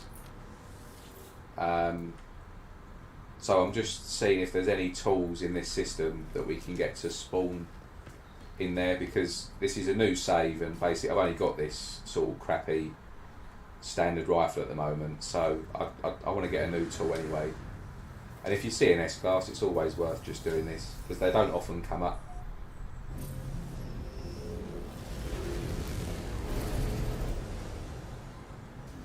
I keep forgetting which planets I've been to though, annoyingly.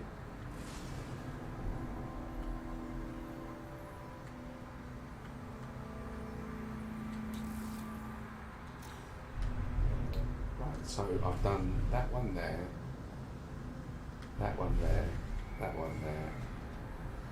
I'll do this one here.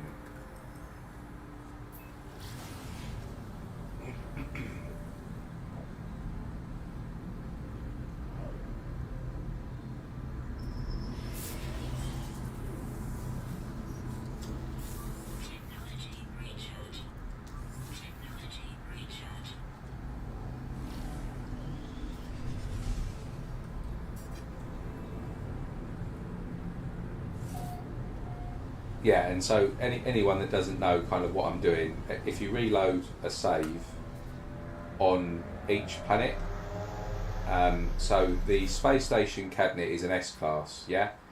And if you reload a save on any of these planets, as soon as you reload a save, for instance on this planet here, by reloading a save, what that does is that will then spawn all of this planet's multi-tools into the complete system-wide pool. So if there was like an A-class alien rifle on this planet here and you reload on this planet, that A-class rifle will then spawn into this planet, that planet, that planet, that planet and that planet, and the space station's cabinet if it was an A-class or an S-class. So when you reload a save on each planet, that particular planet's multi-tool pool then becomes the default pool across the whole system. So if you reloaded a save there and spawned this planet's multi-tool pool, and then you flew to this planet here, all of this planet's tools would appear in this planet's cabinets until you reload a save on this planet. And then if you reloaded a save on this planet's tools would then appear in all of these planets' cabinets, as well as the space station. And the anomaly is always the C-class tool of whatever planet or space station you last reloaded on. So the anomaly is always defaulted to a C-class tool. You'll never see it above a C-class. And it's always the C-class tool of the last planet that you reloaded a save on, or the space station. So that tool that you see in the anomaly, you can never find that in the wild as an S-class.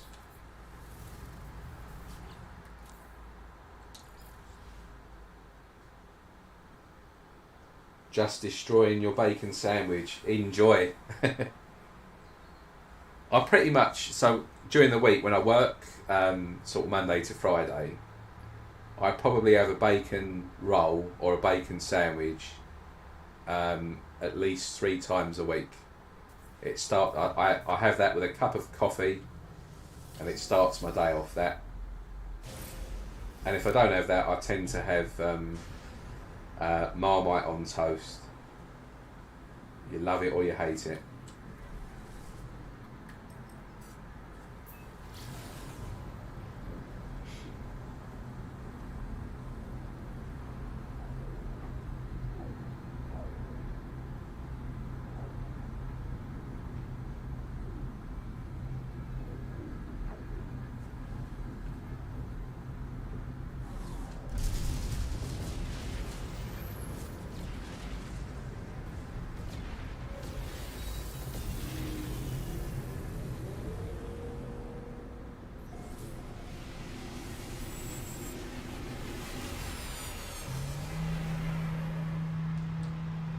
Yeah, I would have finished this expedition, but a couple of multi-tool cabinets here have just sort of delayed that a bit, so apologies. I'm nearly finished. What have I got to do? I've got 6 more to do.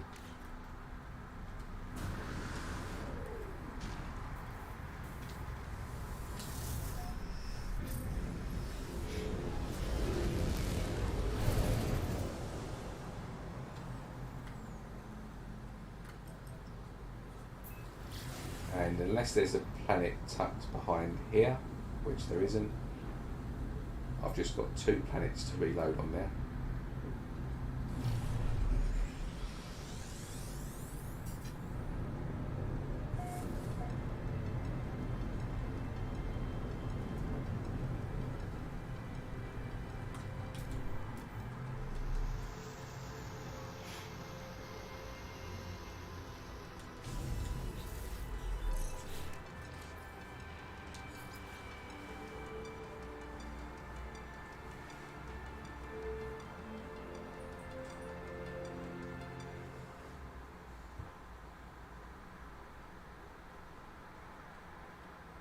Pouring with rain here where I am in sunny Essex.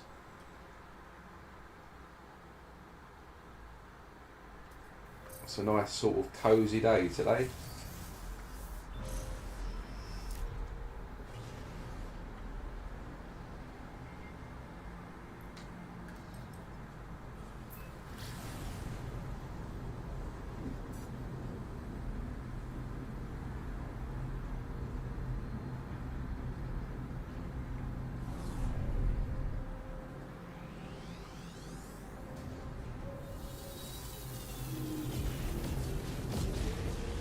Also, I've decided I've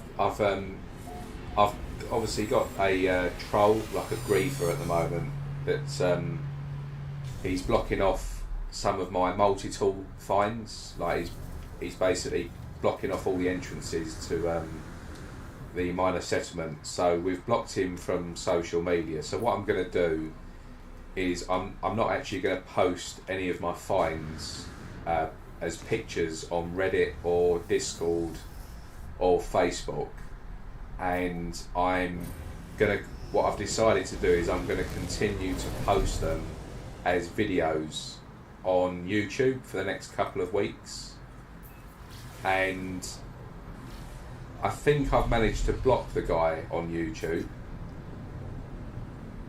but what I'll do is, if in the next 2 weeks another one of my tools gets blocked, then I know that somehow he's watching the videos.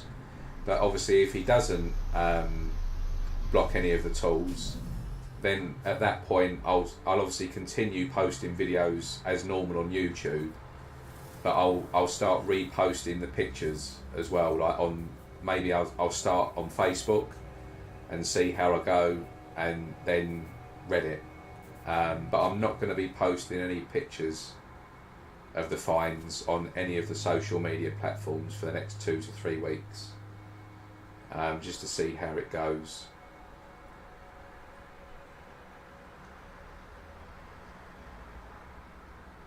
So I might get I got a video out this morning of just an alien tool, just a standard tool I found about a week ago, and then I've got quite a few. I've got a bit of a backlog to put up as well, so perhaps I might get one more video put up later today, and then I'm just going to go back and check and see if the guy's still trolling. Can't believe people haven't got anything better to do, to be honest.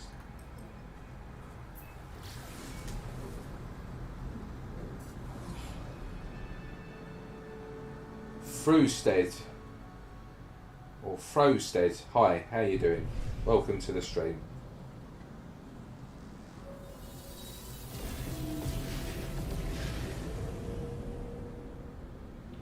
Frosted, it might be.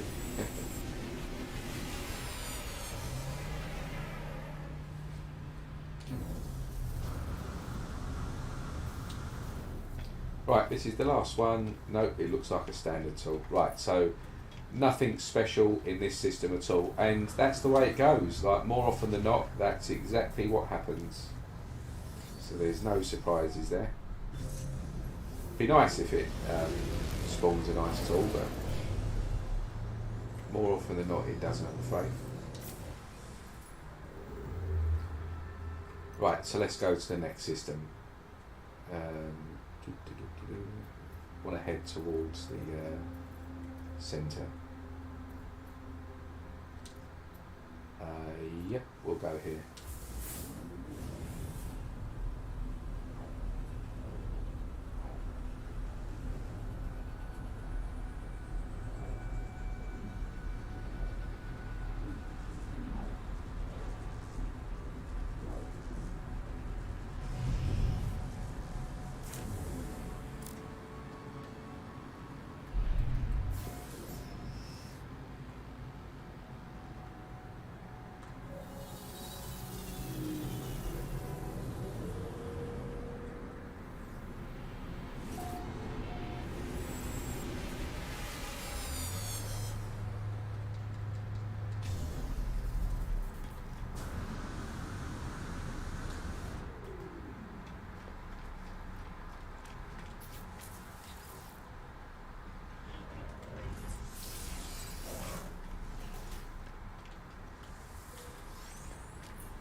I thought I saw a squid, so I'm just sure I saw the silhouette of a squid.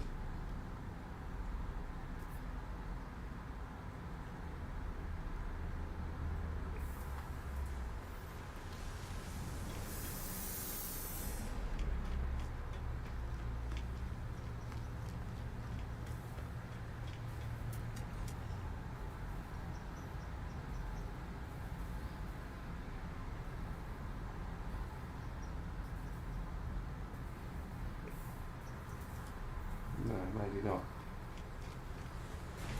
Right, yeah, we need this guy. We need to get a glyph. And then we'll quickly check to see what explorer missions we've got.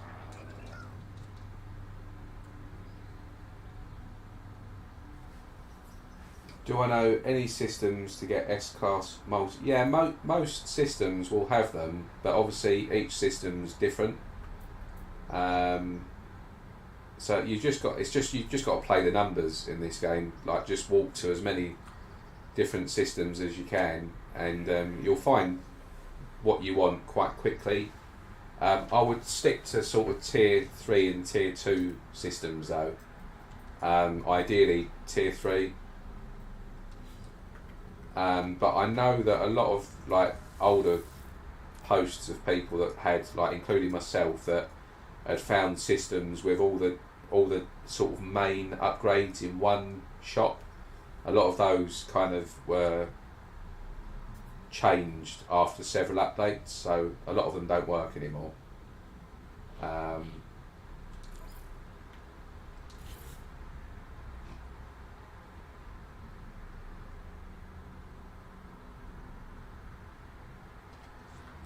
So yeah, the answer is no. I don't know any off the top of my head, but they're really easy to find.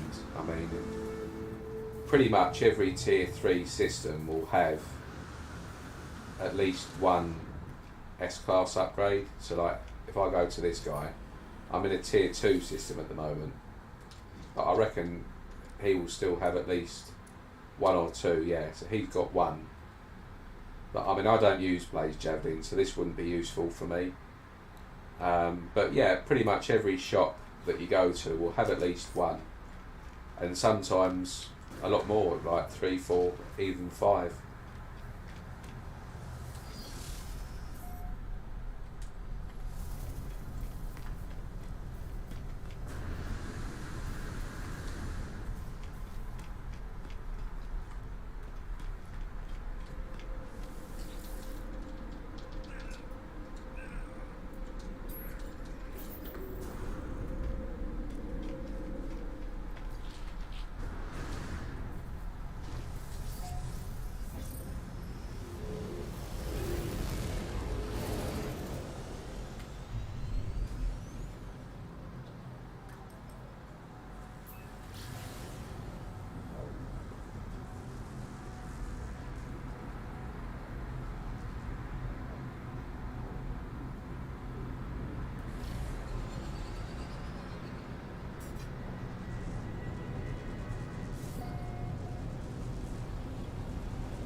So I'm just going to quickly scan a few of these just to get some of those missions knocked off there.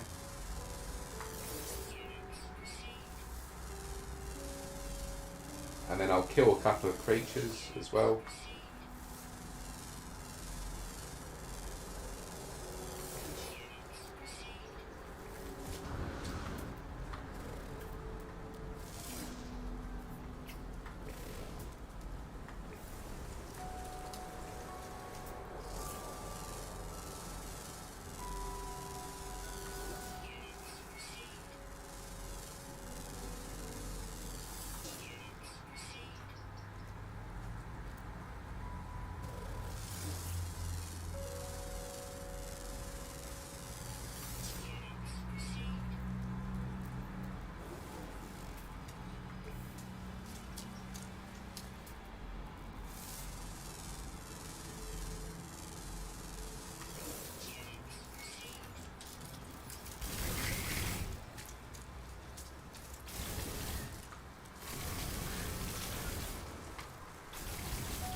Right, that'll do for this planet.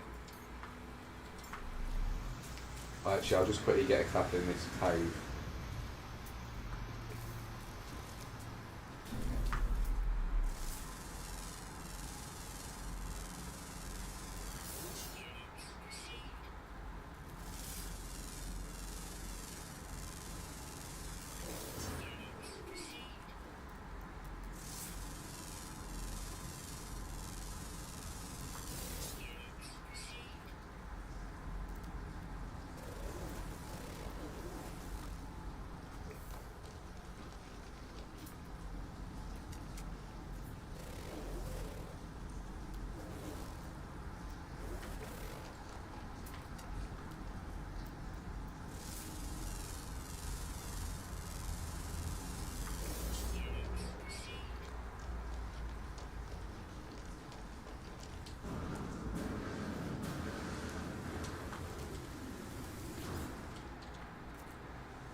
Right, on to the next system. Unless there's a paraphilian system here.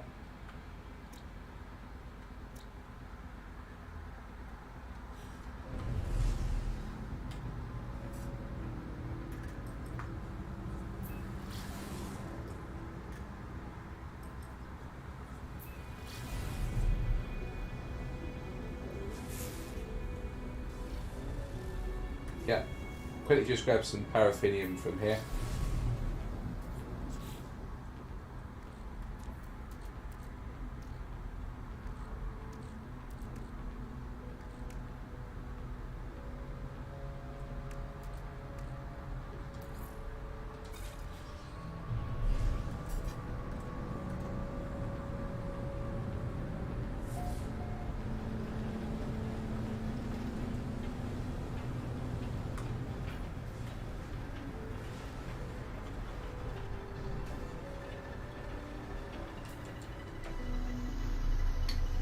Bit of stutter in there.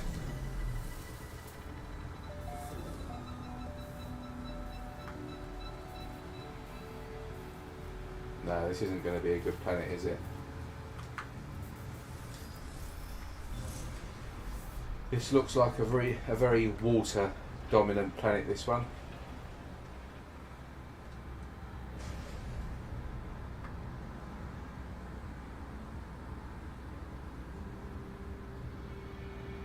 Yeah, won't waste time there.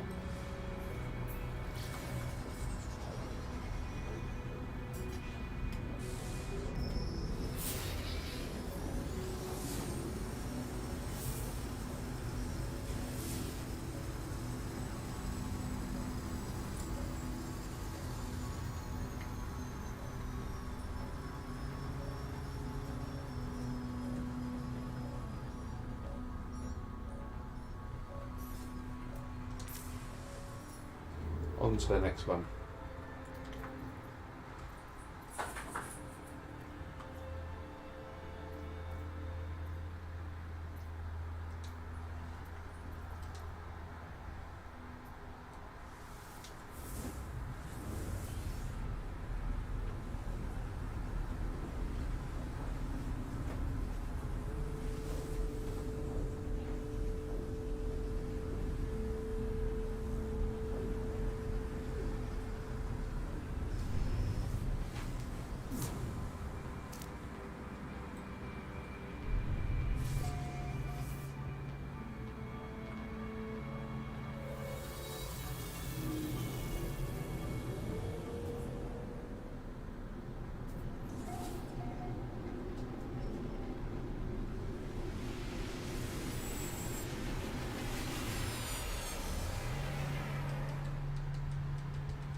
Oh, you're kidding me. So I didn't realise that these have changed. So you've got to do these for specific planets.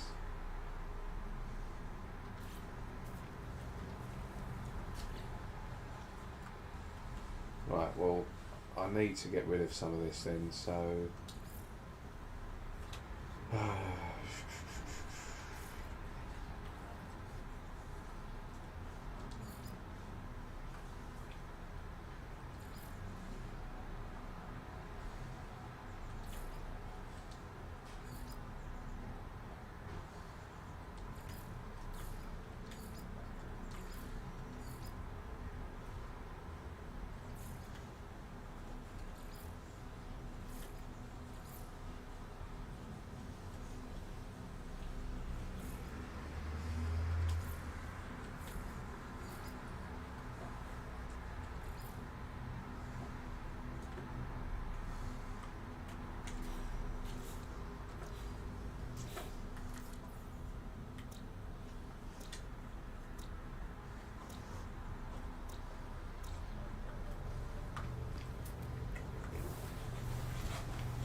I could have done this a bit quicker then. I completely forgot. I did know that, but I just forgot about it.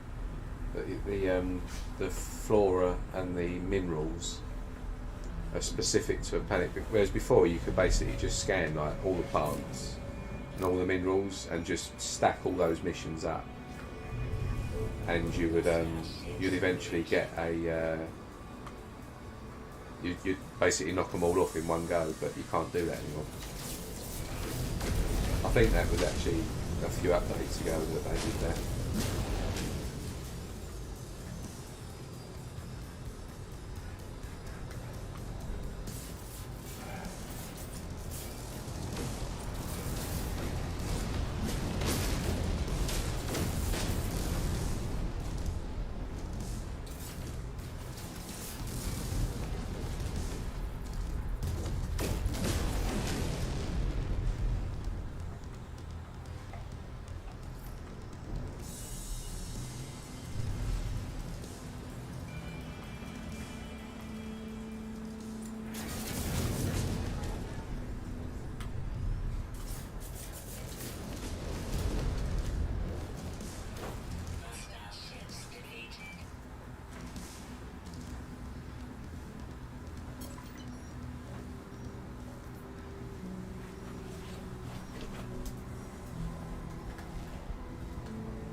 Right, which planet does it want me to go to then?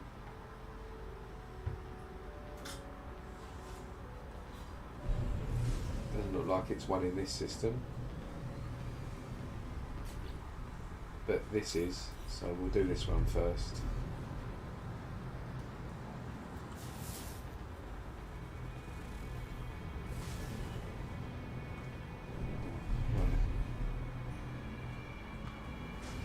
quartz crystal, so it's not that one. God, these planet rings get on my nerves sometimes.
Perfect. So that's done.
Why can't I hand my missions in? Oh, there we go.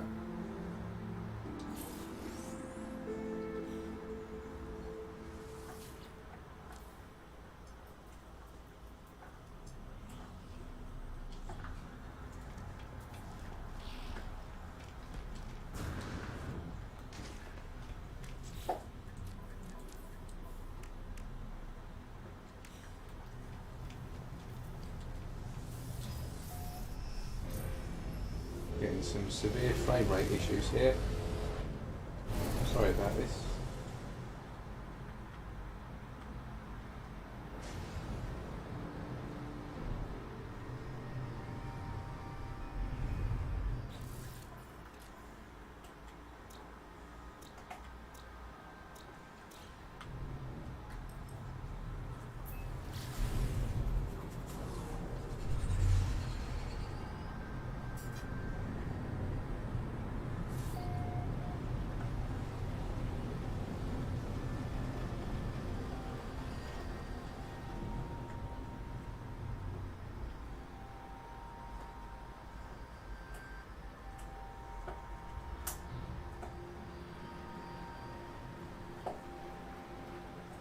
Need to find some sentinels.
Going to go to a different system.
This last couple of missions are a bit of a nightmare.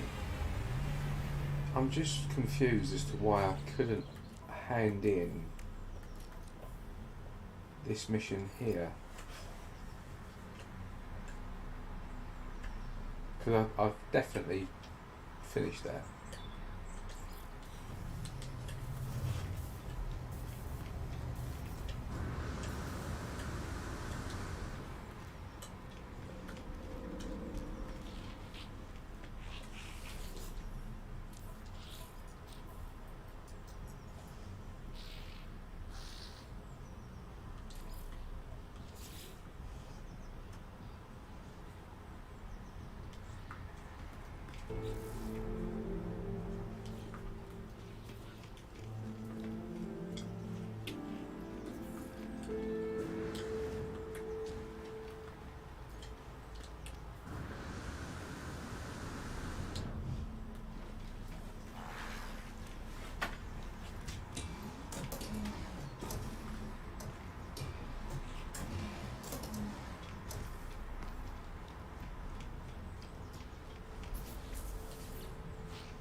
Yeah, I should be able to do a few on this planet.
That'll do.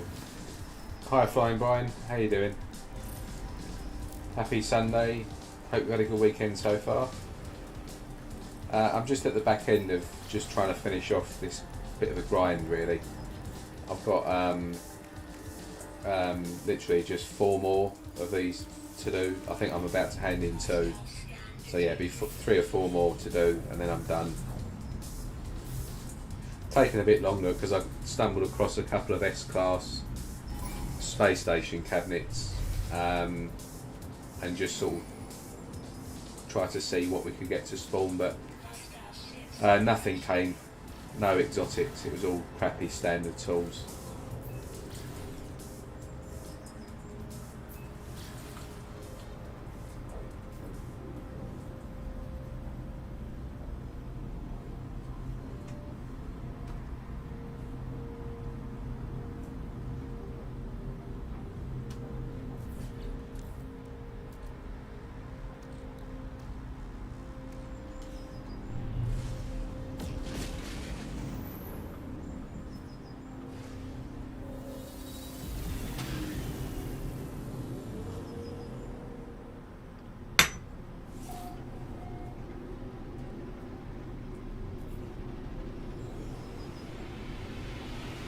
So yeah, I think we've got 2 to hand in here. Well, two explorer missions anyway. There might be a few more.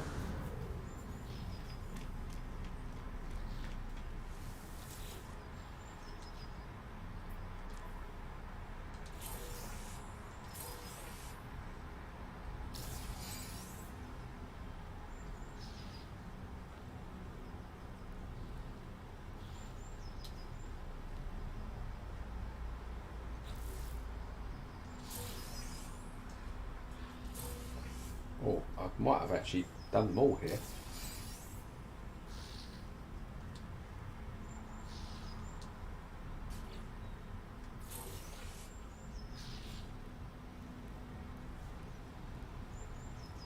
One more to do, so we can grab that from here hopefully. Yep, take a photo of an underwater creature. Seems pretty simple.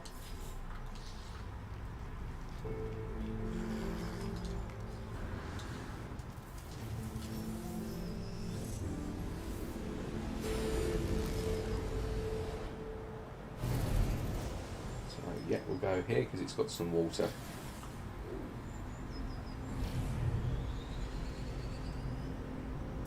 So this actually, I mean, I haven't rushed this, but I've still been trying to do it relatively quickly, playing casually, and it's definitely taken me kind of at least 10 hours to do this, at least 10.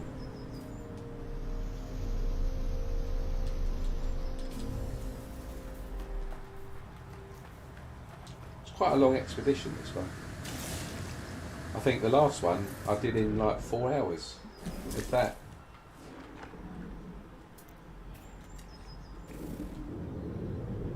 So this is the last mission to take a picture of an underwater creature. There we go.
Oh, that's odd. Why won't it let me hand it in? Oh, there we go. So that's it. Done. That is all done. Expedition 5, Phase 5, done.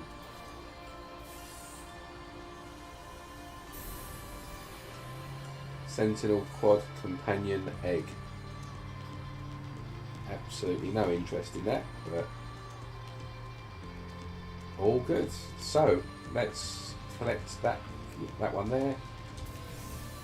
Get some repair kits, that's good.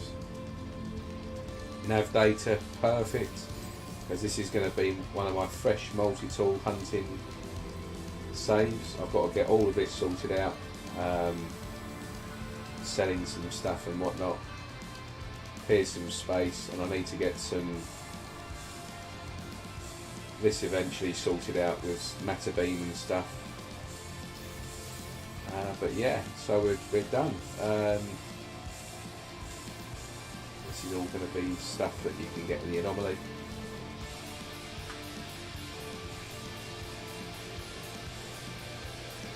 So there we have it.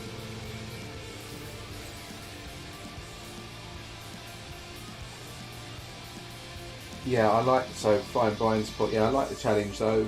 Gave me something to do. To be honest, I was getting a little burned out beforehand. Yeah, I know what you mean. I was burnt out on this game, like playing it like the normal way to play it, like, you know, exploring and stuff like that. I haven't basically played this game normally for probably 2 years now. The main thing that I do in this game now is multi-tool hunting, and I enjoy it. It's just a bit of a break from work, and you know, if I'm not doing this, I'm sort of watching a film or looking after I've got a bonsai collection and stuff. So yeah, just a couple of hours every other night I do is primarily just multi-tool hunting on this game. So when these expeditions come along, for me, I enjoy them, even if I'm not into companions. I don't have any pets on any of my saves, nothing like that. I've got no interest in that. But yeah, I enjoy doing this because it is a bit different. It sort of takes you back to stuff that I used to do, you know, a year, 2 years ago or more.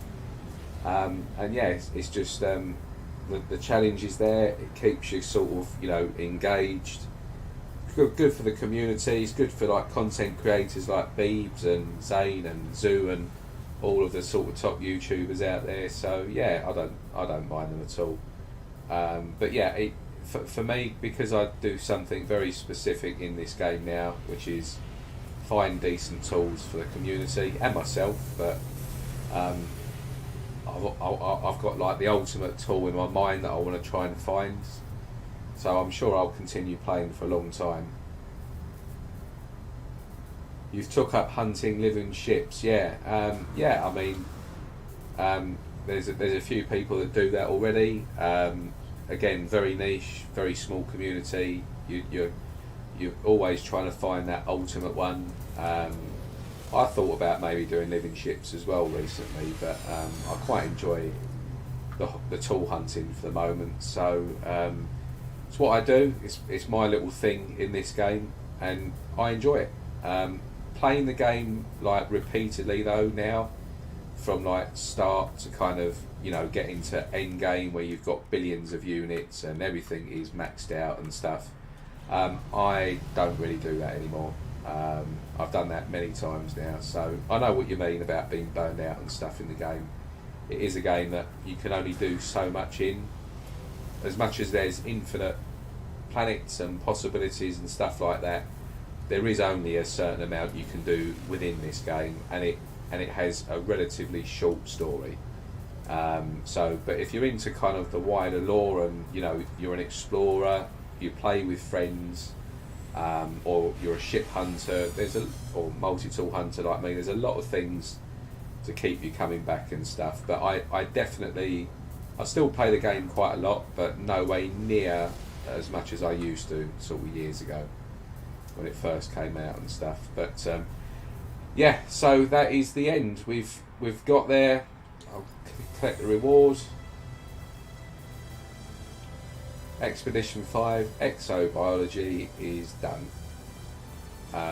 So we got everything done, and it probably took at least 10 hours, that 10 or 11 hours I think, to get everything sorted. So yeah, all good. So that's the end of this stream. I think people need to get some lunch sorted out. It's 2:30 UK time here, so well past lunchtime. I'm going to get some grub. I might come back on later. I did say at the start of this stream that I might do a show you how I multi-tool hunt, which I'll definitely do probably in a stream during the week. But this stream actually took a lot longer than I thought it would do, so I'm not sure I'm going to do another long stream today. So Zane will be on later, streaming his usual Sunday, so I'm sure a few of you might be in that. Brian's put, to be fair, I do have over 3,000 hours across all of my saves. Yeah, I'm more than that. I think I'm about 5,000 hours since 2016. So yeah, I've put in a lot of time into this game, believe me. No other game even comes close to the amount of hours I've put into this game. Yeah, in fact, let me just see if I can have a look on Steam, just 1 second.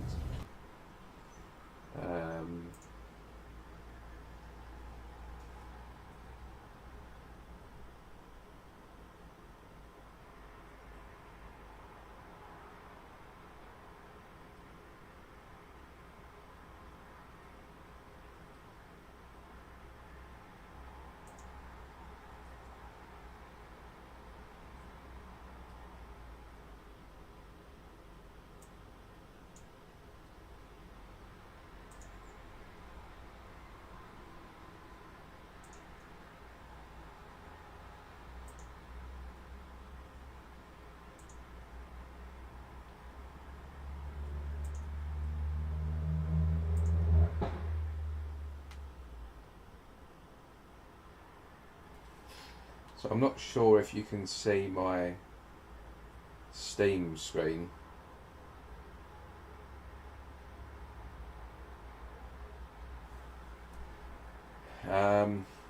Yeah, so I think you can see my Steam page. So this is my Steam page here, and as you can see, I've had the account for a long time, and this is the game. So I've got no, I'm not sure if you can see this at the moment.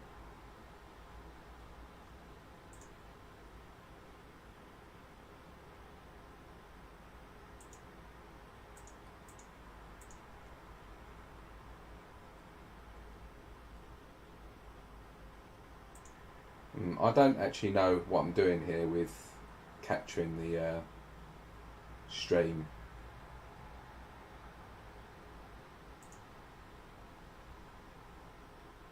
Anyway, I've got basically update YouTube live chat. Okay, yeah, I'll do that. I'm just trying to show you my Steam page.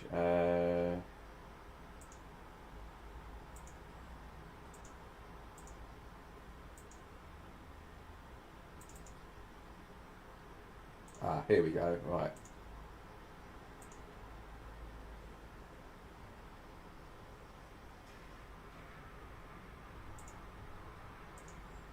Change that to live chat. So yeah, look, this is my Steam page. Let me just wait for the video. There we go. Right. So, as you can see, a lot of games over the years. And No Man's Sky, if I just pull this up, might take a while to load in. That is my computer as well that you're seeing there.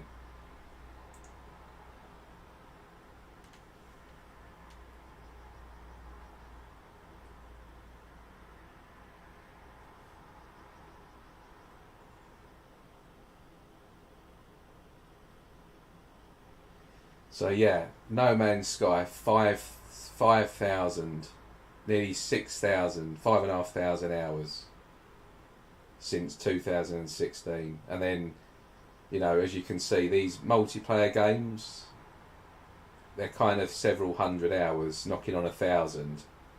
You know, this was years ago. But then, like every other single player game that there is, I've kind of got State of Decay, Witcher and Shogun. These are like 3 games that I've used to play a lot.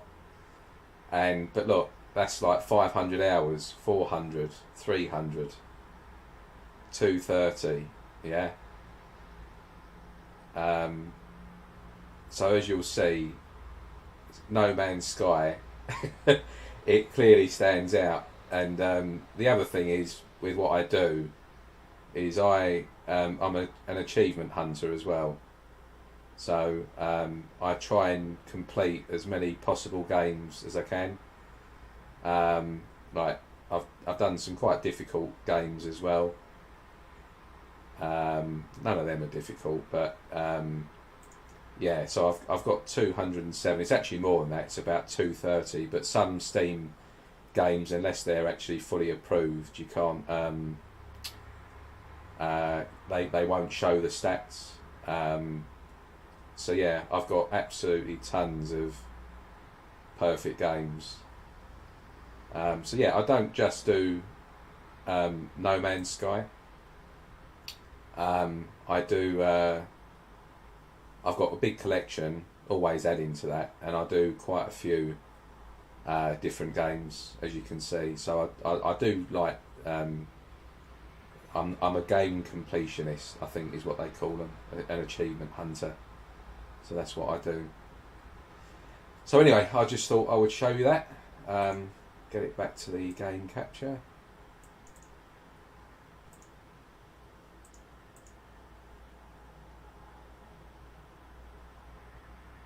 In fact, yeah, we'll just end it there.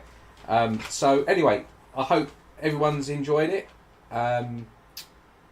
Enjoy the rest of your weekend, and I shall see you all hopefully in the next stream. Or if not a stream, if you could like the videos that I put up with regards to multi-tools, that'd be great. It's much appreciated, and any comments on there, obviously it helps YouTube's algorithm out and stuff. So